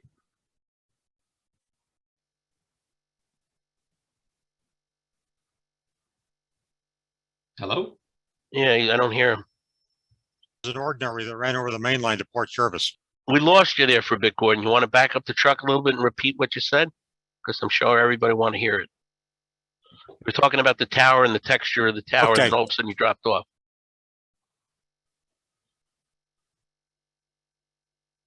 He's got something wrong with his mic. Yeah, it's got to be something wrong with his mic. We're not hearing you again. Okay, I just unmuted myself again. Am I good? You're good now. Go ahead, Okay, Gordon. try again. Okay, yeah, that's a lot of the buildings up there at the time when they built the Graham line were concrete, and they knew better than to pay stonemasons, but they wanted it to look nice. They had some money to spend when they built that line, and it was really done up pretty well. But the other thing I wanted to say, that train with the caboose behind the engine, that was common on what they called an ordinary train. that did all the pickup and drop work along the railroad. And I think the Patterson gang was an ordinary that ran out of Croxton up the main line through Patterson and also up the main line through Middletown to Port Jervis. And that was common to have a caboose on both ends. So Right, but the only thing I head end. wondered about that, Gordon, is that train was not on the main line. That train was on the Graham line. That's why I thought it was unusual, because I agree with you. Yeah. And Well, I didn't know why that would be on there unless something had happened that required it to be rerouted. Because there's pictures a lot through the New York Division with that caboose on either end of that type of train. Train 83, train 83, the pickup. There was one called the local, and I'm missing one, RN Extra. I think of the 4 in the 1950 Erie train listing at that point in time. And was it RN Patterson? I don't know offhand. I don't know. I think it was. Patterson? Orange Patterson. Okay. And those are the 4 in the 1950 train manifest that I looked them up, and those are the 4 local division trains. And usually, a lot of pictures do have that caboose on either end. So it was always a dead giveaway if it was during the day. There was probably the pickup going east because of when the trains were dispatched. Its companion train was out like 12 o'clock in the morning or something like that. By the time I got through, it was too early. So, but I never knew why that one was there. But who's to say? Maybe something got rerouted. I found it interesting. I remember the Patterson gang several times pulled up beyond NJ and backed into the Y because they switched the chemical plant up there. Oh, really? Well, that I didn't know. I'd forgotten about that. Yeah, the local didn't come down that far. That would make sense. That would make a lot of sense. One theory, anyway. No, it isn't. It's an idea. I wouldn't have thought of that, I saw him do it. Well, once means it could have happened more than once. Well, guys, I want to say something there. That steam engine, if you look at the smoke, it's blowing the wrong direction. Looks like he might be shoving right there. Let me see if I go back there. Hold on a second. Yeah, you might have a point, or the wind's blowing the wrong way. But Possibly, if he's moving, but which way are the guys facing in the cab? It looks like he's looking at us right here. Looking back. No, I don't know. It looks to me like he's looking forward, but it's hard to tell because he's somewhat obscured. And actually, when I look here, you might have a point, Gordon, because you know what? It looks like the train ends back here somewhere. It doesn't look like it's that far. So maybe it is one of those locals, and maybe you have a point. That's where it left it. I always looked at this by focusing in on the head end, and it's on the Graham line. I never really paid a lot of attention to what's back here. And this always, since I put it in the program, I'm like, why is the caboose back here on the Graham line? Because this was quite common power to come through on the local on the main line. Because there's a lot of pictures of this in Middletown, that type engine. Very common. All right, let's go on. That's interesting stuff. Harriman. The Harriman industrial area, which eventually became the Parachemical. The overpass over Route 17. The third depot. Third, because there was one that was called Turner's that looked like a shack, half a garage, if you will. And the original depot, which was beautiful, and I still can't find the scan I had of it, even though it wasn't that good, that looked like something out of Susquehanna. It was so huge. And I know that one burned down to the ground sometime in the late 1800s. And then there was a little bit of a yard here. And this is, by the way, I didn't note it here, but this is an engine house, most likely for the pushers to get up and over the hill at Monroe and back again. It shows up here. Freight house, station, milepost 46. That's a 2-stall engine house that here. Again, this is 1916 map. And it was a pusher district in the early years. It's quite a grade to get up over Monroe and down on the other side to Oxford Depot. Now, here's the building that I believe was supposed to at one time hold the equipment to make the Erie electrified, which it didn't, but that's the Newberg, the Harriman Industrial Corp. And we've got the train 251, is that right? I don't know about that's right. I'd have to check that out. It's K1 250, 2530 coming through. Again, this was rebuilt. How do you know? There's the date, 1934, right here. Right there in the picture. Now, I put this in because, as Nepera gets larger, I wish it was a better picture. It's probably a power move with 3 engines on a commuter train, but you can see how expansive this became. All right, and that's old 17. The bridge, as far as I know, is still there. But I haven't been down that ways in quite a while because that's not the way to get to Rockland. You need the thruway if you're going to get there, make it to your office. This was the second depot I was talking about. Terrible looking structure. Turner's second depot at Harriman Grounds. Horrible structure. This is what replaced the beautiful station that burned to the ground. That's the depot that we knew that was pretty beautiful with the stucco. Very nice looking structure. I got a little story to tell you about this building. This is an interesting shot. From the back side, they're building those stone structures that would eventually become the Harriman Industrial Park. There's this false work and everything there for the stone. Here's just an N2 Mikado here at Harriman. It's kind of a roster shot. This is a George Ritava shot. The station is here. Milepost is just off out of sight to the left. And of course, you can see the structure for the Harriman Industrial Park here. 3-story. The bridge is right back here over 17. And it's a 4-car Saturday only train, I believe. Yep, 255. And here's an E8. Now we're down a single track in 1968.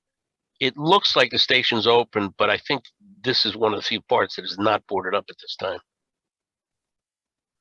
Because as you can see here, all boarded up. A little better view of Harriman Industrial, I mean the parachemical. There's the bridge over 17, trackside view. As I mentioned, Jersey Center, milepost 46, a mile from here down to Newberg Junction Tower.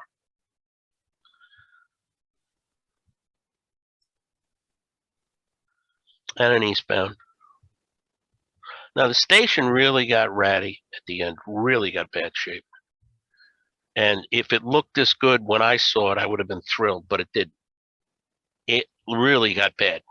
Again, you have 2 tracks here, which this one's rusted out. It must have been left in here for the chemical plant for switching purposes, because by now it's 1 track all the way up. That's what I saw in 2004. Now I got to tell you a little story about this. I came down here. It's May, and I decided, look, I'm giving final exams because I was a college professor, and I don't have to give an exam till 1:30, 2 o'clock in the afternoon. So it's a beautiful day. I'm going to draw right along the Erie main line while the light's not too bad, and I'm going to photograph stations and parts of the Heritage Trail, etc. And so I come down here to this after photographing Oxford Depot and the Great Court area and Chester and Goshen, and I start taking pictures of this. I made the mistake of taking this picture. Now, this is not one I took, but this is the angle in which I took it. I want you to think about the date on this picture. It's 2004. It's not quite 3 years after 9/11. All the newspapers would say we're not being protected, none of our infrastructure. Well, by the time I started to pull out of the parking lot of this lot, the FBI was there, and a few other federal authorities, along with the local state police, and yours truly was held up. I thought I was going to be there and miss my finals, all because I had turned unwittingly, took a picture of this station and captured from the angle I was the parachemical. I spent the better part of 2 or 3 hours there. I wouldn't have thought that. I didn't give a thought to it. Maybe I should have, because here I am on an abandoned right of way at this point in time. Although there was a rail left, because of the parachemical, didn't have thought to it. And could have been on the front page of the papers. It still amazes me to this day because usually a lot of the photography I would take, that wouldn't happen, but I wasn't thinking about the chemical plant. And they were all there. God knows where they were hiding. But once I started to pull out, the cars came from everywhere. And I just, of course, stopped and let them look at the pictures. And I was taking shots from Goshen. I think I might even went to Middletown and shot up there a little bit too. The railfan, and then I checked my credentials out, and I was there for quite a while.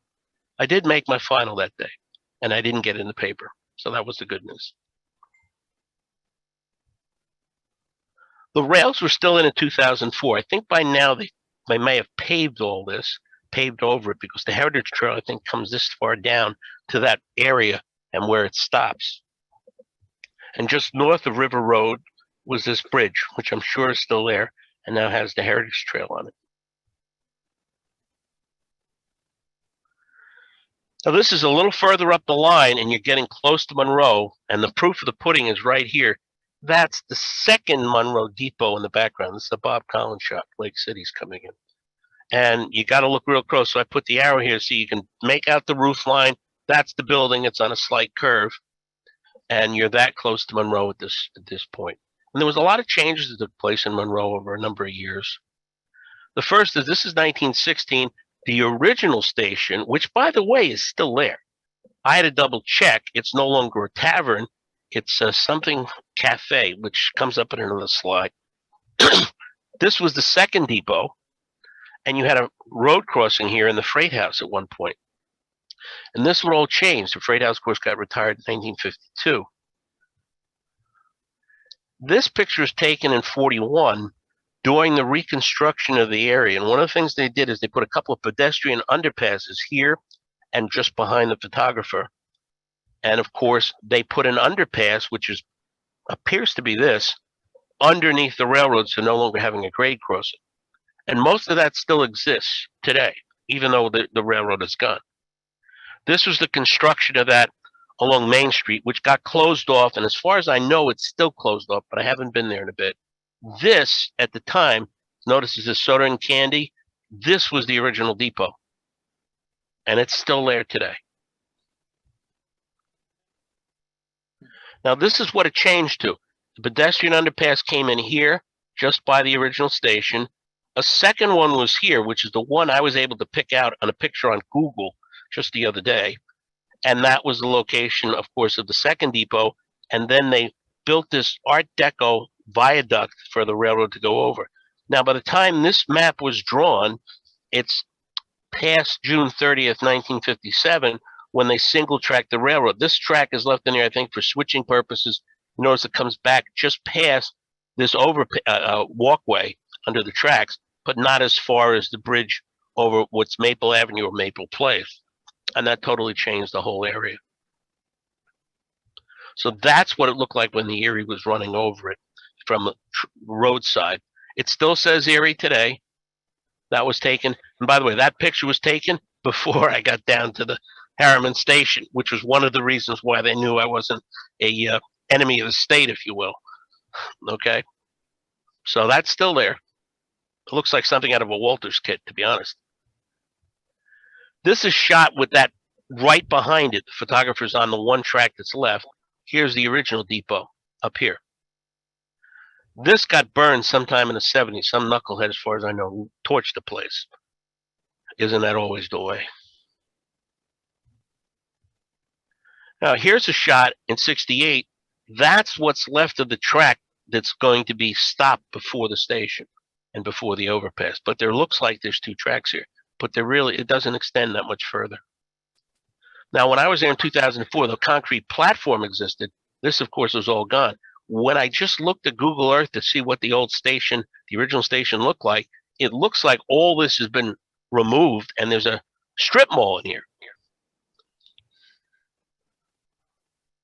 This is a shot actually on the bridge itself, the overpass from Maple Avenue.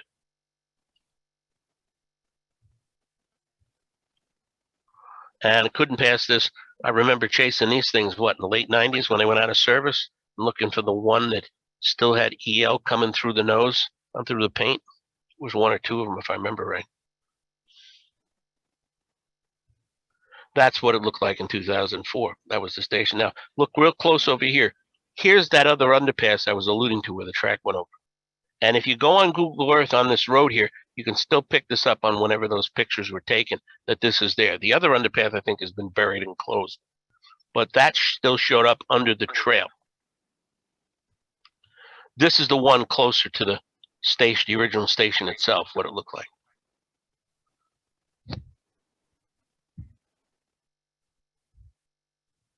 Now that's the original depot. And when I looked it up on Google Earth the other day, it was the Barn Star Cafe. So I don't know when they took the picture on Google Earth, because with the era that we're in the last few years with the pandemic and so many restaurants coming and going, unfortunately, I assume it might still be the same. I don't know. But it obviously was no longer the tavern that I knew 10 or 12 years ago when I originally gave this program. And here's before all that construction, stopping at the original depot. Call letter was MR.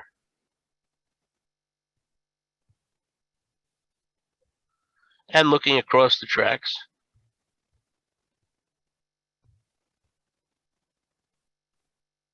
This came out of the newspaper, but I couldn't, resist it because it said the Tuxedo Express, and it's actually on when the main street was a crossing. And I did the best I could with Photoshop, but I said, I'm not going to pass this up. God knows if I'll ever see the original picture. And it looks like one of the E-Class 460s, which are always one of my favorite, more beautiful locomotives. And there was one going away. It was a pretty busy town. Pretty busy. It's all built up today. You probably wouldn't recognize it, almost all the construction, all the buildings and everything else that are around. Now, this is a little further up the line. And if you knew where 208 crosses the right-of-way today, this is Gilbert Street, which no longer exists. And for some reason, they were here. I think they were taken by the DOT at the time in New York State before they removed it, which is why these pictures came in Ray Brown's collection, because they were marked as such. And this is looking in the opposite direction here. And you notice how rural the character is of the area, as it was, 1935. Now, obviously, it's changed. It's 1973, and Orange and Rockland is up in here, and look at all the accoutrements for maintaining the electricity grid. So John Stellwagen took a number of pictures of these. I took 2 of them because this one's a little further along than that, and put them here for you. And it's obviously a warm day with the door open. And this train is coming through. And John came back about 2 or 3 days later and moved a little further up the line, which would mean he's probably up towards where the parking lot is today for the commuters. And he took these shots. You notice the electrical equipment further down the line. And this happens to be the same engine, just a bigger train that day, 833. Now, we're on the other side of the hill, if you will. Old 17 is just here. You can barely make it out here coming down as it snakes its way down the hill. And Stellwagen went on the other side of the hill, which today you can't look in here because the trees have grown up on both sides. Unless it's this time of year, early spring, late fall, you can't even look in to see the trail. That's how much it's grown up. But here we have numbers 56 led by a PA coming up, and it's just about the peak of the hill coming out of Monroe. And everything down here is down towards Oxford Depot and the end of our program for tonight. And then Gray Court will pick up on the next part. Now, John caught that train up in this area. He's moved further down in 1964, and he's got an Erie westbound commuter, an RS 933 with 3 cars, and he captured it coming down the hill, almost on top of him. And you'll wonder, well, where is this curve? Now you'll know. There's New 17. Now, I know you can't stop on this because it'd be dangerous, especially the way the people have been driving around here the last 10 years. But if you went relatively slow when the trail first went in, you could look in when the foliage went down, at least see where it's paved and see the trail. But I got to tell you, the last few times I went through there during the day, nobody really behind me looking through there, it was really tough to see how much it's grown in. Really tough to look down in there. But again, this is all single tracked in towards Gray Court.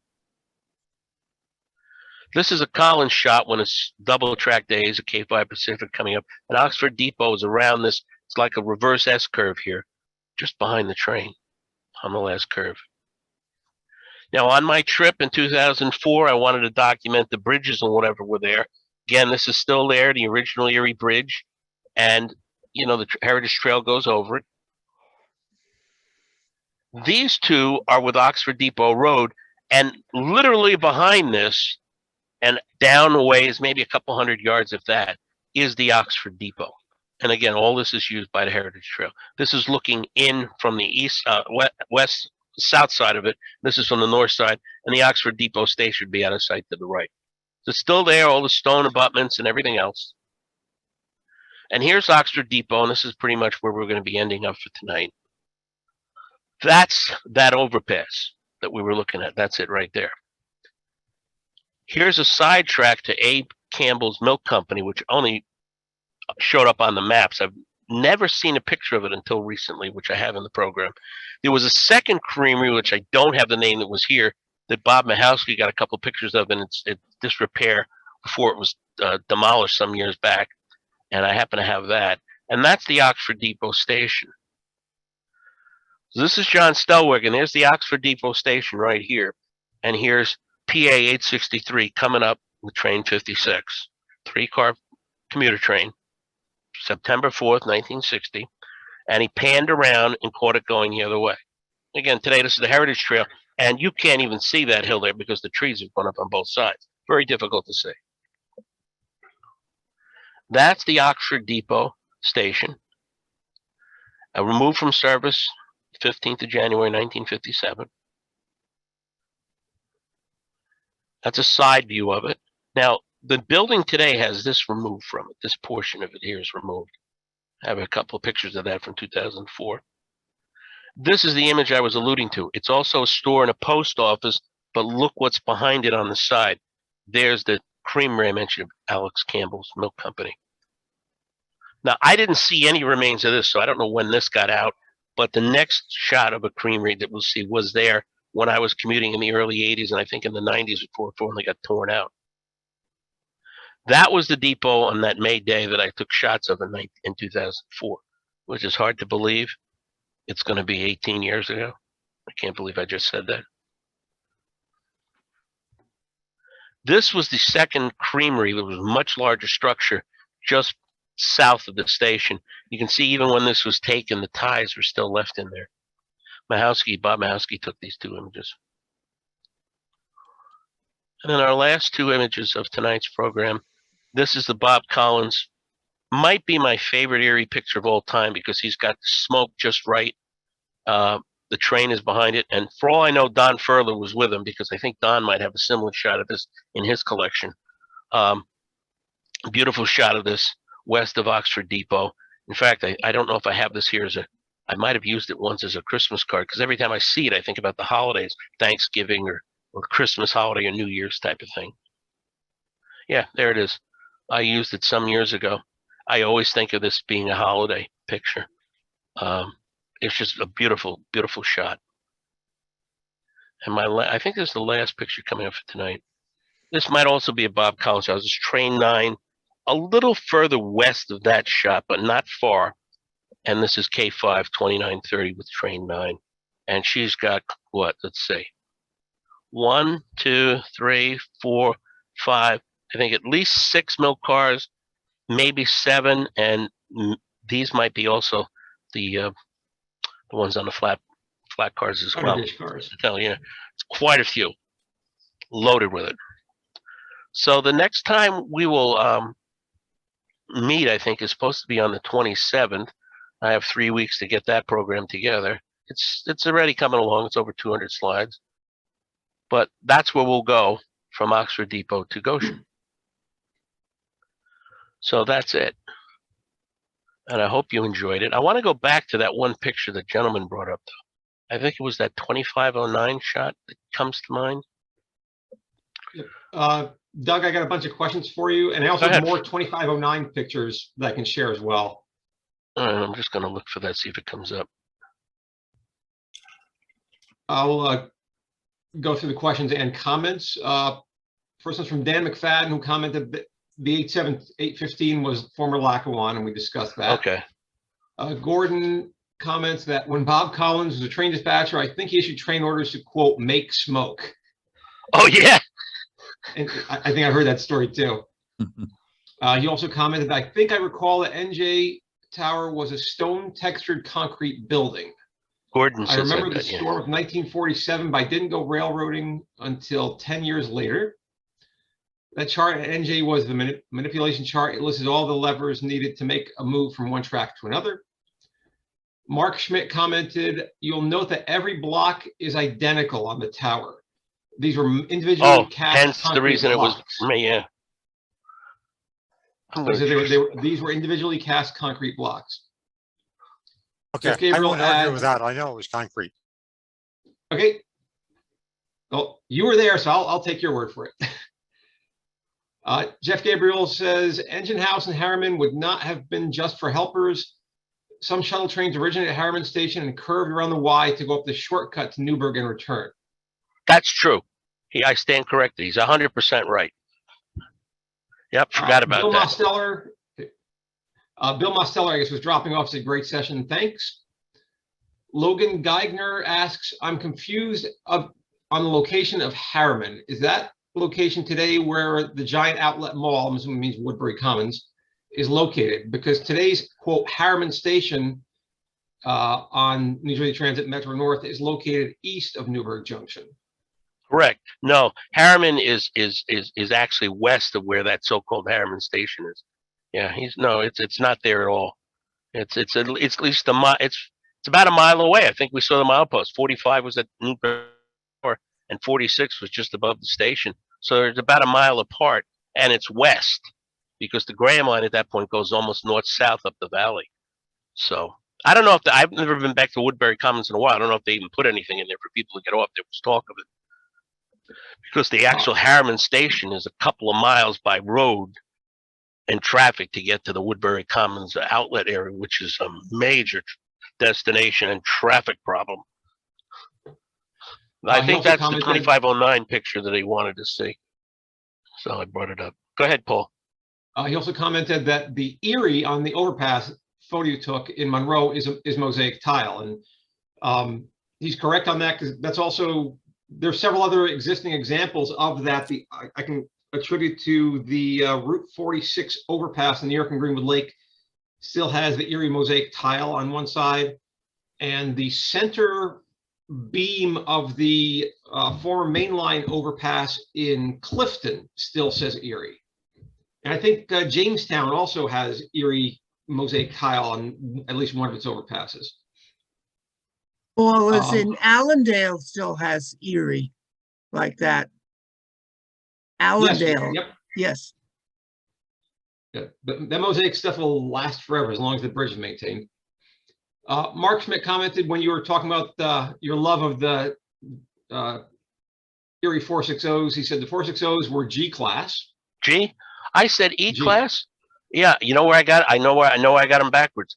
That's the classification on the O&W. That's the classification on the O&W. Yeah, the it is G class. On the Erie, the 442s were E class. Yeah, I was thinking O&W because I look at that stuff so often. You're right. It's the G class. Stand corrected. Gordon also added the caboose behind the engine was common on an ordinary. That one was probably the Patterson gang that ran on the main line to Port Jervis. And train 21 was not a commuter train. It ran to Binghamton. Did I say it was a commuter train? I don't realize if I did or didn't. Yeah, no, because I remember Jay Hell looking for pictures from me because it was the running to Binghamton. I didn't. Yeah. James Agneta commented, thank you so much for this fantastic presentation. As someone who currently lives in Highland Mills, grew up long after the Erie and EL disappeared and is planning on modeling this area, it's just amazing to see what has and hasn't changed. Lots of fascinating insights. Cannot wait for part 2. Gordon finished off, thank you, Doug, great show. Owen Thorne commented, terrific slideshow and history talk, thank you. Andy commented, great. Doug, great presentation. Rich Panisi, great show. Ted commented, great show, very enjoyable. Pat Caffrey commented, thanks, Doug, great presentation, learned a lot. Jeff Youst, thank you, Doug, fabulous pictures. Looking forward to the next installment. Stay safe, everyone. Ronald Orlando, Doug, great presentation, thank you. Bill Halstead, thanks, Doug, great pictures. John Form, very nice, Doug. Artway, Doug, thanks for the great presentation and wonderful pics. You remember a lot of info over the years. Looking forward to the next meet. Logan Geiger, thank you so much. Love all the rare shots. John Forney, great show. Rich Wisniewski, I can share the SF Tower sheet for anyone that wants to stay on. Oh, we'll share that. And Kenneth Martz, cutting off his last name. Great show. Brings back memories of summer spent in Monroe and my time as an agent operator on the EL. Kenneth Martin, I think it is. Doug, let me bring up Ugh. Images. Hold on a second. Stupid alarm. All right. So I could stop sharing here, Paul? Yep, and I'll just share this real quickly. Get out of this. Okay. Go ahead. Let me share mine. You mentioned the station stop at Turner's. There's a picture. Got an ugly building. That's it. That is the ugliest station I've I'm ever sorry. seen. I've seen uglier, but it's definitely in the top category of ugly. It's pretty bad. Was that the same station where the first train order was issued? That's a good question. That's a really good question. You know, there used to be a plaque about that down in Harriman, and there was a picture of the late Ed Chris next to it when he published his Erie Memories, and then somebody went down there and stole it. You know? It was not issued by Bob Collins, contrary to popular belief. Popular belief it wasn't issued by Bob Collins. George, Can why everyone not? see the picture I'm sharing now? Mm-hmm. Yes. 2509? 2509. Okay. This is actually in Butler on the Susquehanna when the Susquehanna was borrowing power from the Erie. It's taken in September of 1940. You can tell it's definitely a different locomotive, especially with those air pumps, the giant air pumps in the middle. Yeah. But here, for some reason, I seem to have a lot of photos of this locomotive. Here it is with its original rectangular tender. Oh, wow. Oh, yeah. That's taken. That's also in the Susquehanna, Hawthorne, New Jersey, August 1910. Now that really makes me, when you look at that, really makes me think this doesn't look like an Erie engine. That just essentially with the Harriman tender, it kind of just went by me, and the number, of course, too. Paul, the rearmost pump is a BL feed water heater. Oh, okay. Here's it, Jersey City. Jersey City. Jersey City.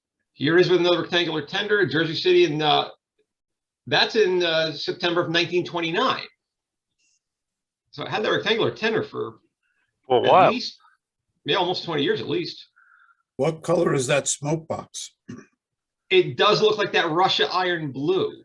Yeah, it does.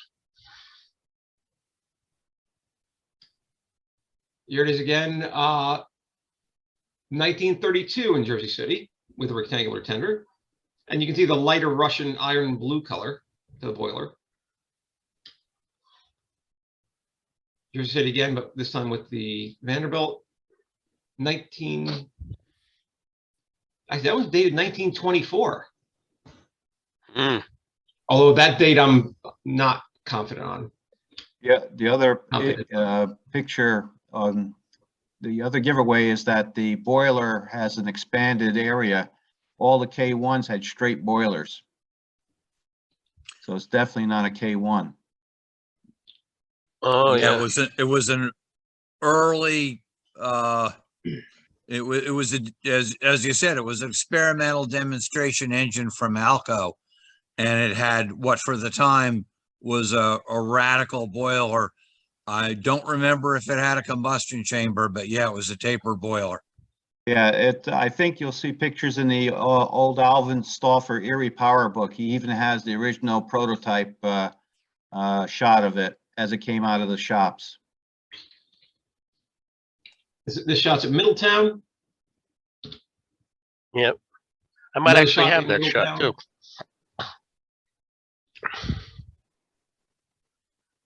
And that one looks Otis familiar Rock. too. Might be in Ray's collection. That's a Bob Collins shot. Yeah. It's smoke. That's in Patterson, 1941. I'm so glad I added it, because I added that picture after I spoke to Jeff like 2 nights ago. I just happened to say, gee, I have this picture. Let me put it in there. It's just so beautiful. Didn't think twice about it. Looked at the number. I'm so glad I put it in there, because I wouldn't have had all this brought to my attention. This is Port Jervis, 1941. It looks really off balance. The front looks really big, and you got that real dinky Vanderbilt tender. You can From see this that angle. tender is shorter than the original. By a long shot, a Right. short shot. Yeah. And the only reason for doing that was to make it fit on the turntable at Suffern, probably. It's Ridgewood, Sterlington, Tom Keir photo. I got this from John Zeidema. Suffern. This came out of the Erie Lock, Carlton's Erie Lockmore storybook.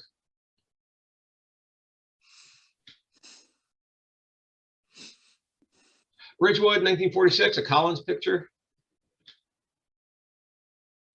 Howell's Junction, train 255. Oh, yeah. Don Furler picture.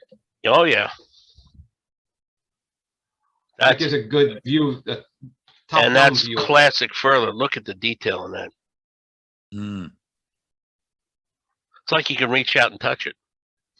I mean, it's just amazing. On the Susquehanna again, Butler, New Jersey. Patterson.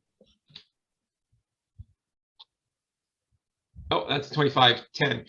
Here's my question, and I'm not a super Erie steam class number expert, but I have a whole lot of Erie Pacific photos in my collection, but I don't have any 2500s numbered lower than 2509. Did they start the series at 2510? Oh, no. So, Does anyone know? I would guess that the 2509 came out first, and then they went back to the K1s. The lower 2500s were actually built by Rogers Locomotive Works before they shut down in 1906. But did they actually start at 2501? Because I have never seen a picture of any Erie locomotive number 2501 to 25. yeah, I'm wondering that myself now that you brought it up, Paul. Oh, I can't answer your question, but the Erie K1s predate the 2509. Yeah, that's what I thought. They date from 1907, I think, because they're Harriman standard. It's when Harriman controlled the Erie. The So when they got the Stauffer Alpha book demo, they shows just gave it. the Stauffer book shows there was 1905 and 1906 was the first K1s, and that was Alco by Rogers, and the rest were later on, and the last ones were Baldwin in the 2550 era. Does it show what the numbers what was the were, lowest those number early K1? I think if you look at the diagram book, was 2510. Okay, so they did start at 2510. The 2510 is the first one. They Okay. might have been holding the number open for this guy because it ran around the world, around the country for several years before the Erie got it. So that begs the question, why didn't they start at 2501 for the K1? That's a good question. And I never thought of it until all this discussion tonight. Maybe when they bought the I've been here until I was looking for my 2509, picture collection. maybe when they bought the 2509, the 50,000, they were going to buy a few more, and they were going to put it in front of the K1s. Mm. Number The wise. K1s came first, though. Yeah, I can't find my information here. It was just mentioned that the K1s came before the 2509. That's right. Right. So that they couldn't have been blocking off space for additional Alco demos because no such thing existed when they got the K1s. Unless they had some unless they had another bid in mind and they allocated it for, let's say, Baldwin or something like that, they never came through. That could be. That would be a good question to put past Dan Bernacki. He might have an answer for that one. Now you got me looking in Erie Power. I got to sick myself. So It's amazing what one little picture of an engine brought up. That's pretty amazing. I'm glad people point out because I never noticed that wasn't a quote unquote K1. That's really neat. Thank you for everyone for pointing that out. If you look at the Bowser model of the New York Central Pacifics, you can use that to build a 2509. Wow. With the exception of the headlight, they're identical. Yeah, because Me too. that looks nothing like the K1s I'm Yeah. showing right now. Yeah, you can see the straight K1 boiler road and numbers. domes. According to staff, for K1 road numbers 2510, 2512, 2513 to 2553. And then he's got a 2554 to 2568. Never picked up on that all these years. How about that? As soon as I saw a 25 number, I just always thought about being at a K1. Son of a gun. Look at that. That's what I meant by earlier. You look at something, even if it's a photograph, and you see what you're focusing on, and someone else says something. I'm always reminded of this argument that happened once at an MNJ meeting between Ray Brown and Carl Detweiler. It was over how many water tanks and where they were at Middletown Summit. And one swore it was on the eastbound side, and the other one said it was the westbound side. And lo and behold, sometime later on in the evening when they're going through slides, there's a picture of one on each side. And, it's just a question of when they took one out of service. And, that taught me a lesson saying, hey, a lot of times, just like dairies, what was this name? It was that name. The odds are it was both names. The question of when it became both names. Can I break in for just a second, Paul, and just say explicitly, we are definitely going to have, thanks to Doug's gracious offer, we are definitely going to have the second section of this show on Thursday, January 27th, which is 3 weeks from today, and also at 8 p.m. And you will be getting an announcement about that from our webmaster in about a week. But in the meantime, please write down that date, Thursday, January 27th for the Very second good. section. And thank you very much to Doug from all of us at the Society. It's been very educational. I can't tell you how much I've learned putting this together that I thought I knew that I didn't know when you start, to look up this stuff. Can I mention one hint too, that it's not only going to be the main line from Oxford Depot to Goshen, but I hear you're going to include a little bit on the Montgomery branch and Pine Island because the branch. Montgomery and Pine Island branches actually ran in the village of Goshen. So I have a number of pictures of the L&E going out of town just to the other side of the village and up to the crossing on Route 207. So there'll be a fair amount on the branch. Surprisingly, some of the better pictures, even in color, are of the Erie running on the Montgomery branch, probably running around the Grand Line for whatever reason. And then I've got a fair amount what I was working on tonight on the Lehigh and Hudson coming into Gray Court. And it's of different Very areas good. because you don't have all the shots, but there's a fair amount of the L&H in there. Surprising in some of the later pictures, even 68, that the yard in Gray Court's filled. Absolutely filled. So, tend to think, well, they didn't have a lot of interchange in there. Well, not the case. They're still running the C420s in there into the 70s. So you have a real treat coming up on the second section. So we hope we have everybody tonight and going to add a few additional viewers. Thank you. Well, you're more than welcome. It was a great pleasure, and thanks for teaching me a few tricks. The 2509, I will never forget. Thank you so much. You guys That like was to an see this excellent tower presentation. sheet real quick before we go? Oh, yeah, he's got a tower sheet. Let's see this. Yeah. Are you able to share it, Rich? I'm gonna try. Oh, cool.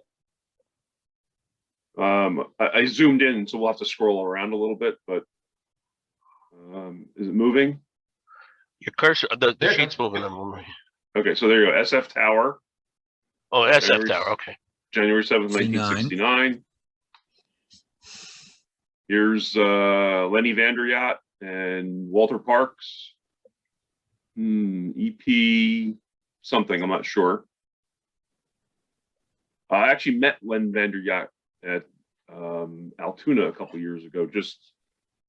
We were eating in the same restaurant.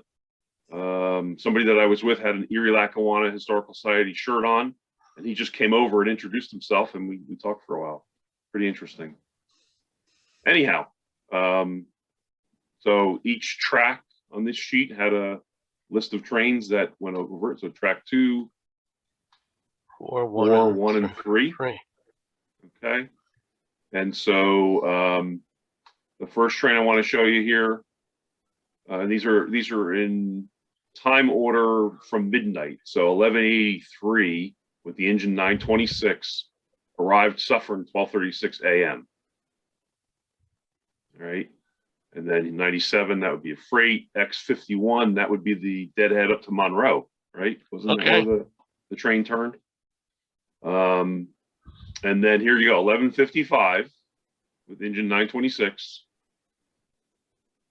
Doesn't show an arrival time, it shows a departed time, because it continued west of Suffern up to Tuxedo. So at 8:28 a.m., it departed going west.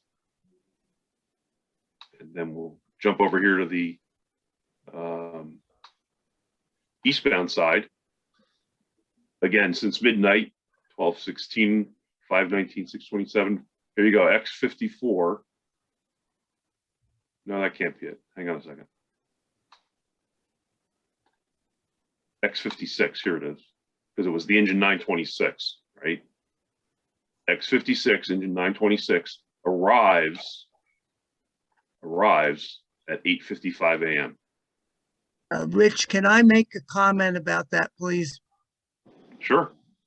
Okay, if you look in the employee timetables or the public timetables, both of them, in the late 50s and obviously in the 60s, you'll see these trains and they'll have a statement by them which says something like, train 1165 will not operate west of Suffern during the period June such and such to September such and such. You'll see the same notation in both the public timetables and the employees' timetables, because obviously there was summer and the school was closed. So that's clearly noted. Also, the train numbers obviously were in the 100 series prior to the merger, and here they're in the 1100 series of these particular trains. Thanks, Rich. Very good. And then let's just finish it out here. Over here, X, I don't know if that's 55. I don't think it's 515. Yeah. Hard to read, but now we have in a Jeep, right? 1403 departed at 3:25 p.m. to TC, Tuxedo crossover, I guess that was probably. Okay, and then, so it left Hillburn Suffern at 3:25, and then you'll see back over here on the eastbound side, 1172 with the 1403. This was, I don't remember which operator liked to do this, but maybe it was more than one. This is 4 o'clock, 4K. Yeah, that's an odd way of noting it. Yeah. Yeah. So, and Doug, I can certainly email this. This is, a scan of something. That's pretty cool. You can. It's probably too small for your presentation, but for your research, if you'd like a copy of it. Yeah, I would love to have a copy of it. That train operation will Very make a great educational. article. Yeah, I know Jim the operation of Mardinkian that train- was on our call earlier. Jim started in Towers in Erie, Lackawanna a few years later in the early 70s, but I believe he worked at Suffern, and he had wanted to make some comments about working with the yardmaster and the color light signals for the spur into the yard, but he had to drop off. The operation of this train would make a great article for the Diamond. Hint, hint. I don't have my employees' timetable from 1958 or 1959, but I think I recall that those trains going up to Tuxedo were 55 and 56 beyond, and X56, for instance, coming back. So each one had a train number and an X number on the light move, and I think the school paid for that operation after 55 and 56 actually came off as Port Jervis trains or Monroe trains, whatever they were. But I know there was an exchange of money there for doing that. They were limited to students from the schools, at least from Tuxedo to Suffern. And this Very is interesting. Steve, yeah, this is Steve Cohen.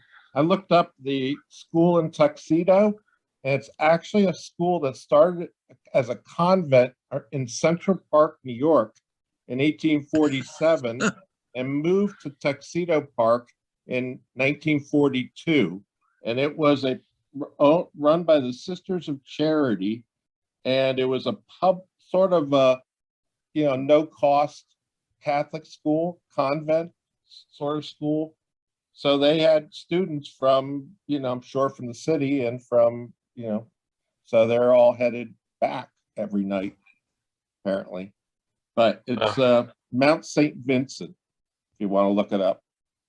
That was I recall the name, and it showed, I think it showed in the timetable as account Mount St. Vincent School, somewhere in there.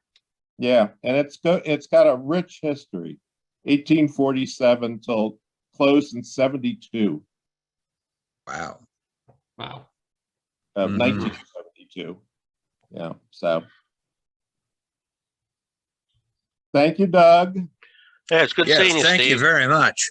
Yeah, Thanks everyone for attending tonight, and we'll be sending out an email probably about 2 weeks time about part 2 of this presentation. So spread the Can word. you just, excuse me if I could, Paul, Doug, Sure, go ahead. great presentation. Thank you. Could you just give me your email and I'll send this to you? DW drill. DW drill. Look Okay. familiar? That's the Middletown call for the drill Yeah. at what? yahoo.com. Got it. Thank you. Yeah, DW drill is my favorite thing because it seemed to go every place in Orange County at one point in time or another to all the branches. Good night, everybody. And again, Good night. thank you. Stay Good night. safe and stay well, guys. everyone. See you in 3 Thank weeks. you Thank very you, much. guys. It's good to see you all. Very good. Thanks, Night, Mark. everybody. I will Thank be you. back. Night.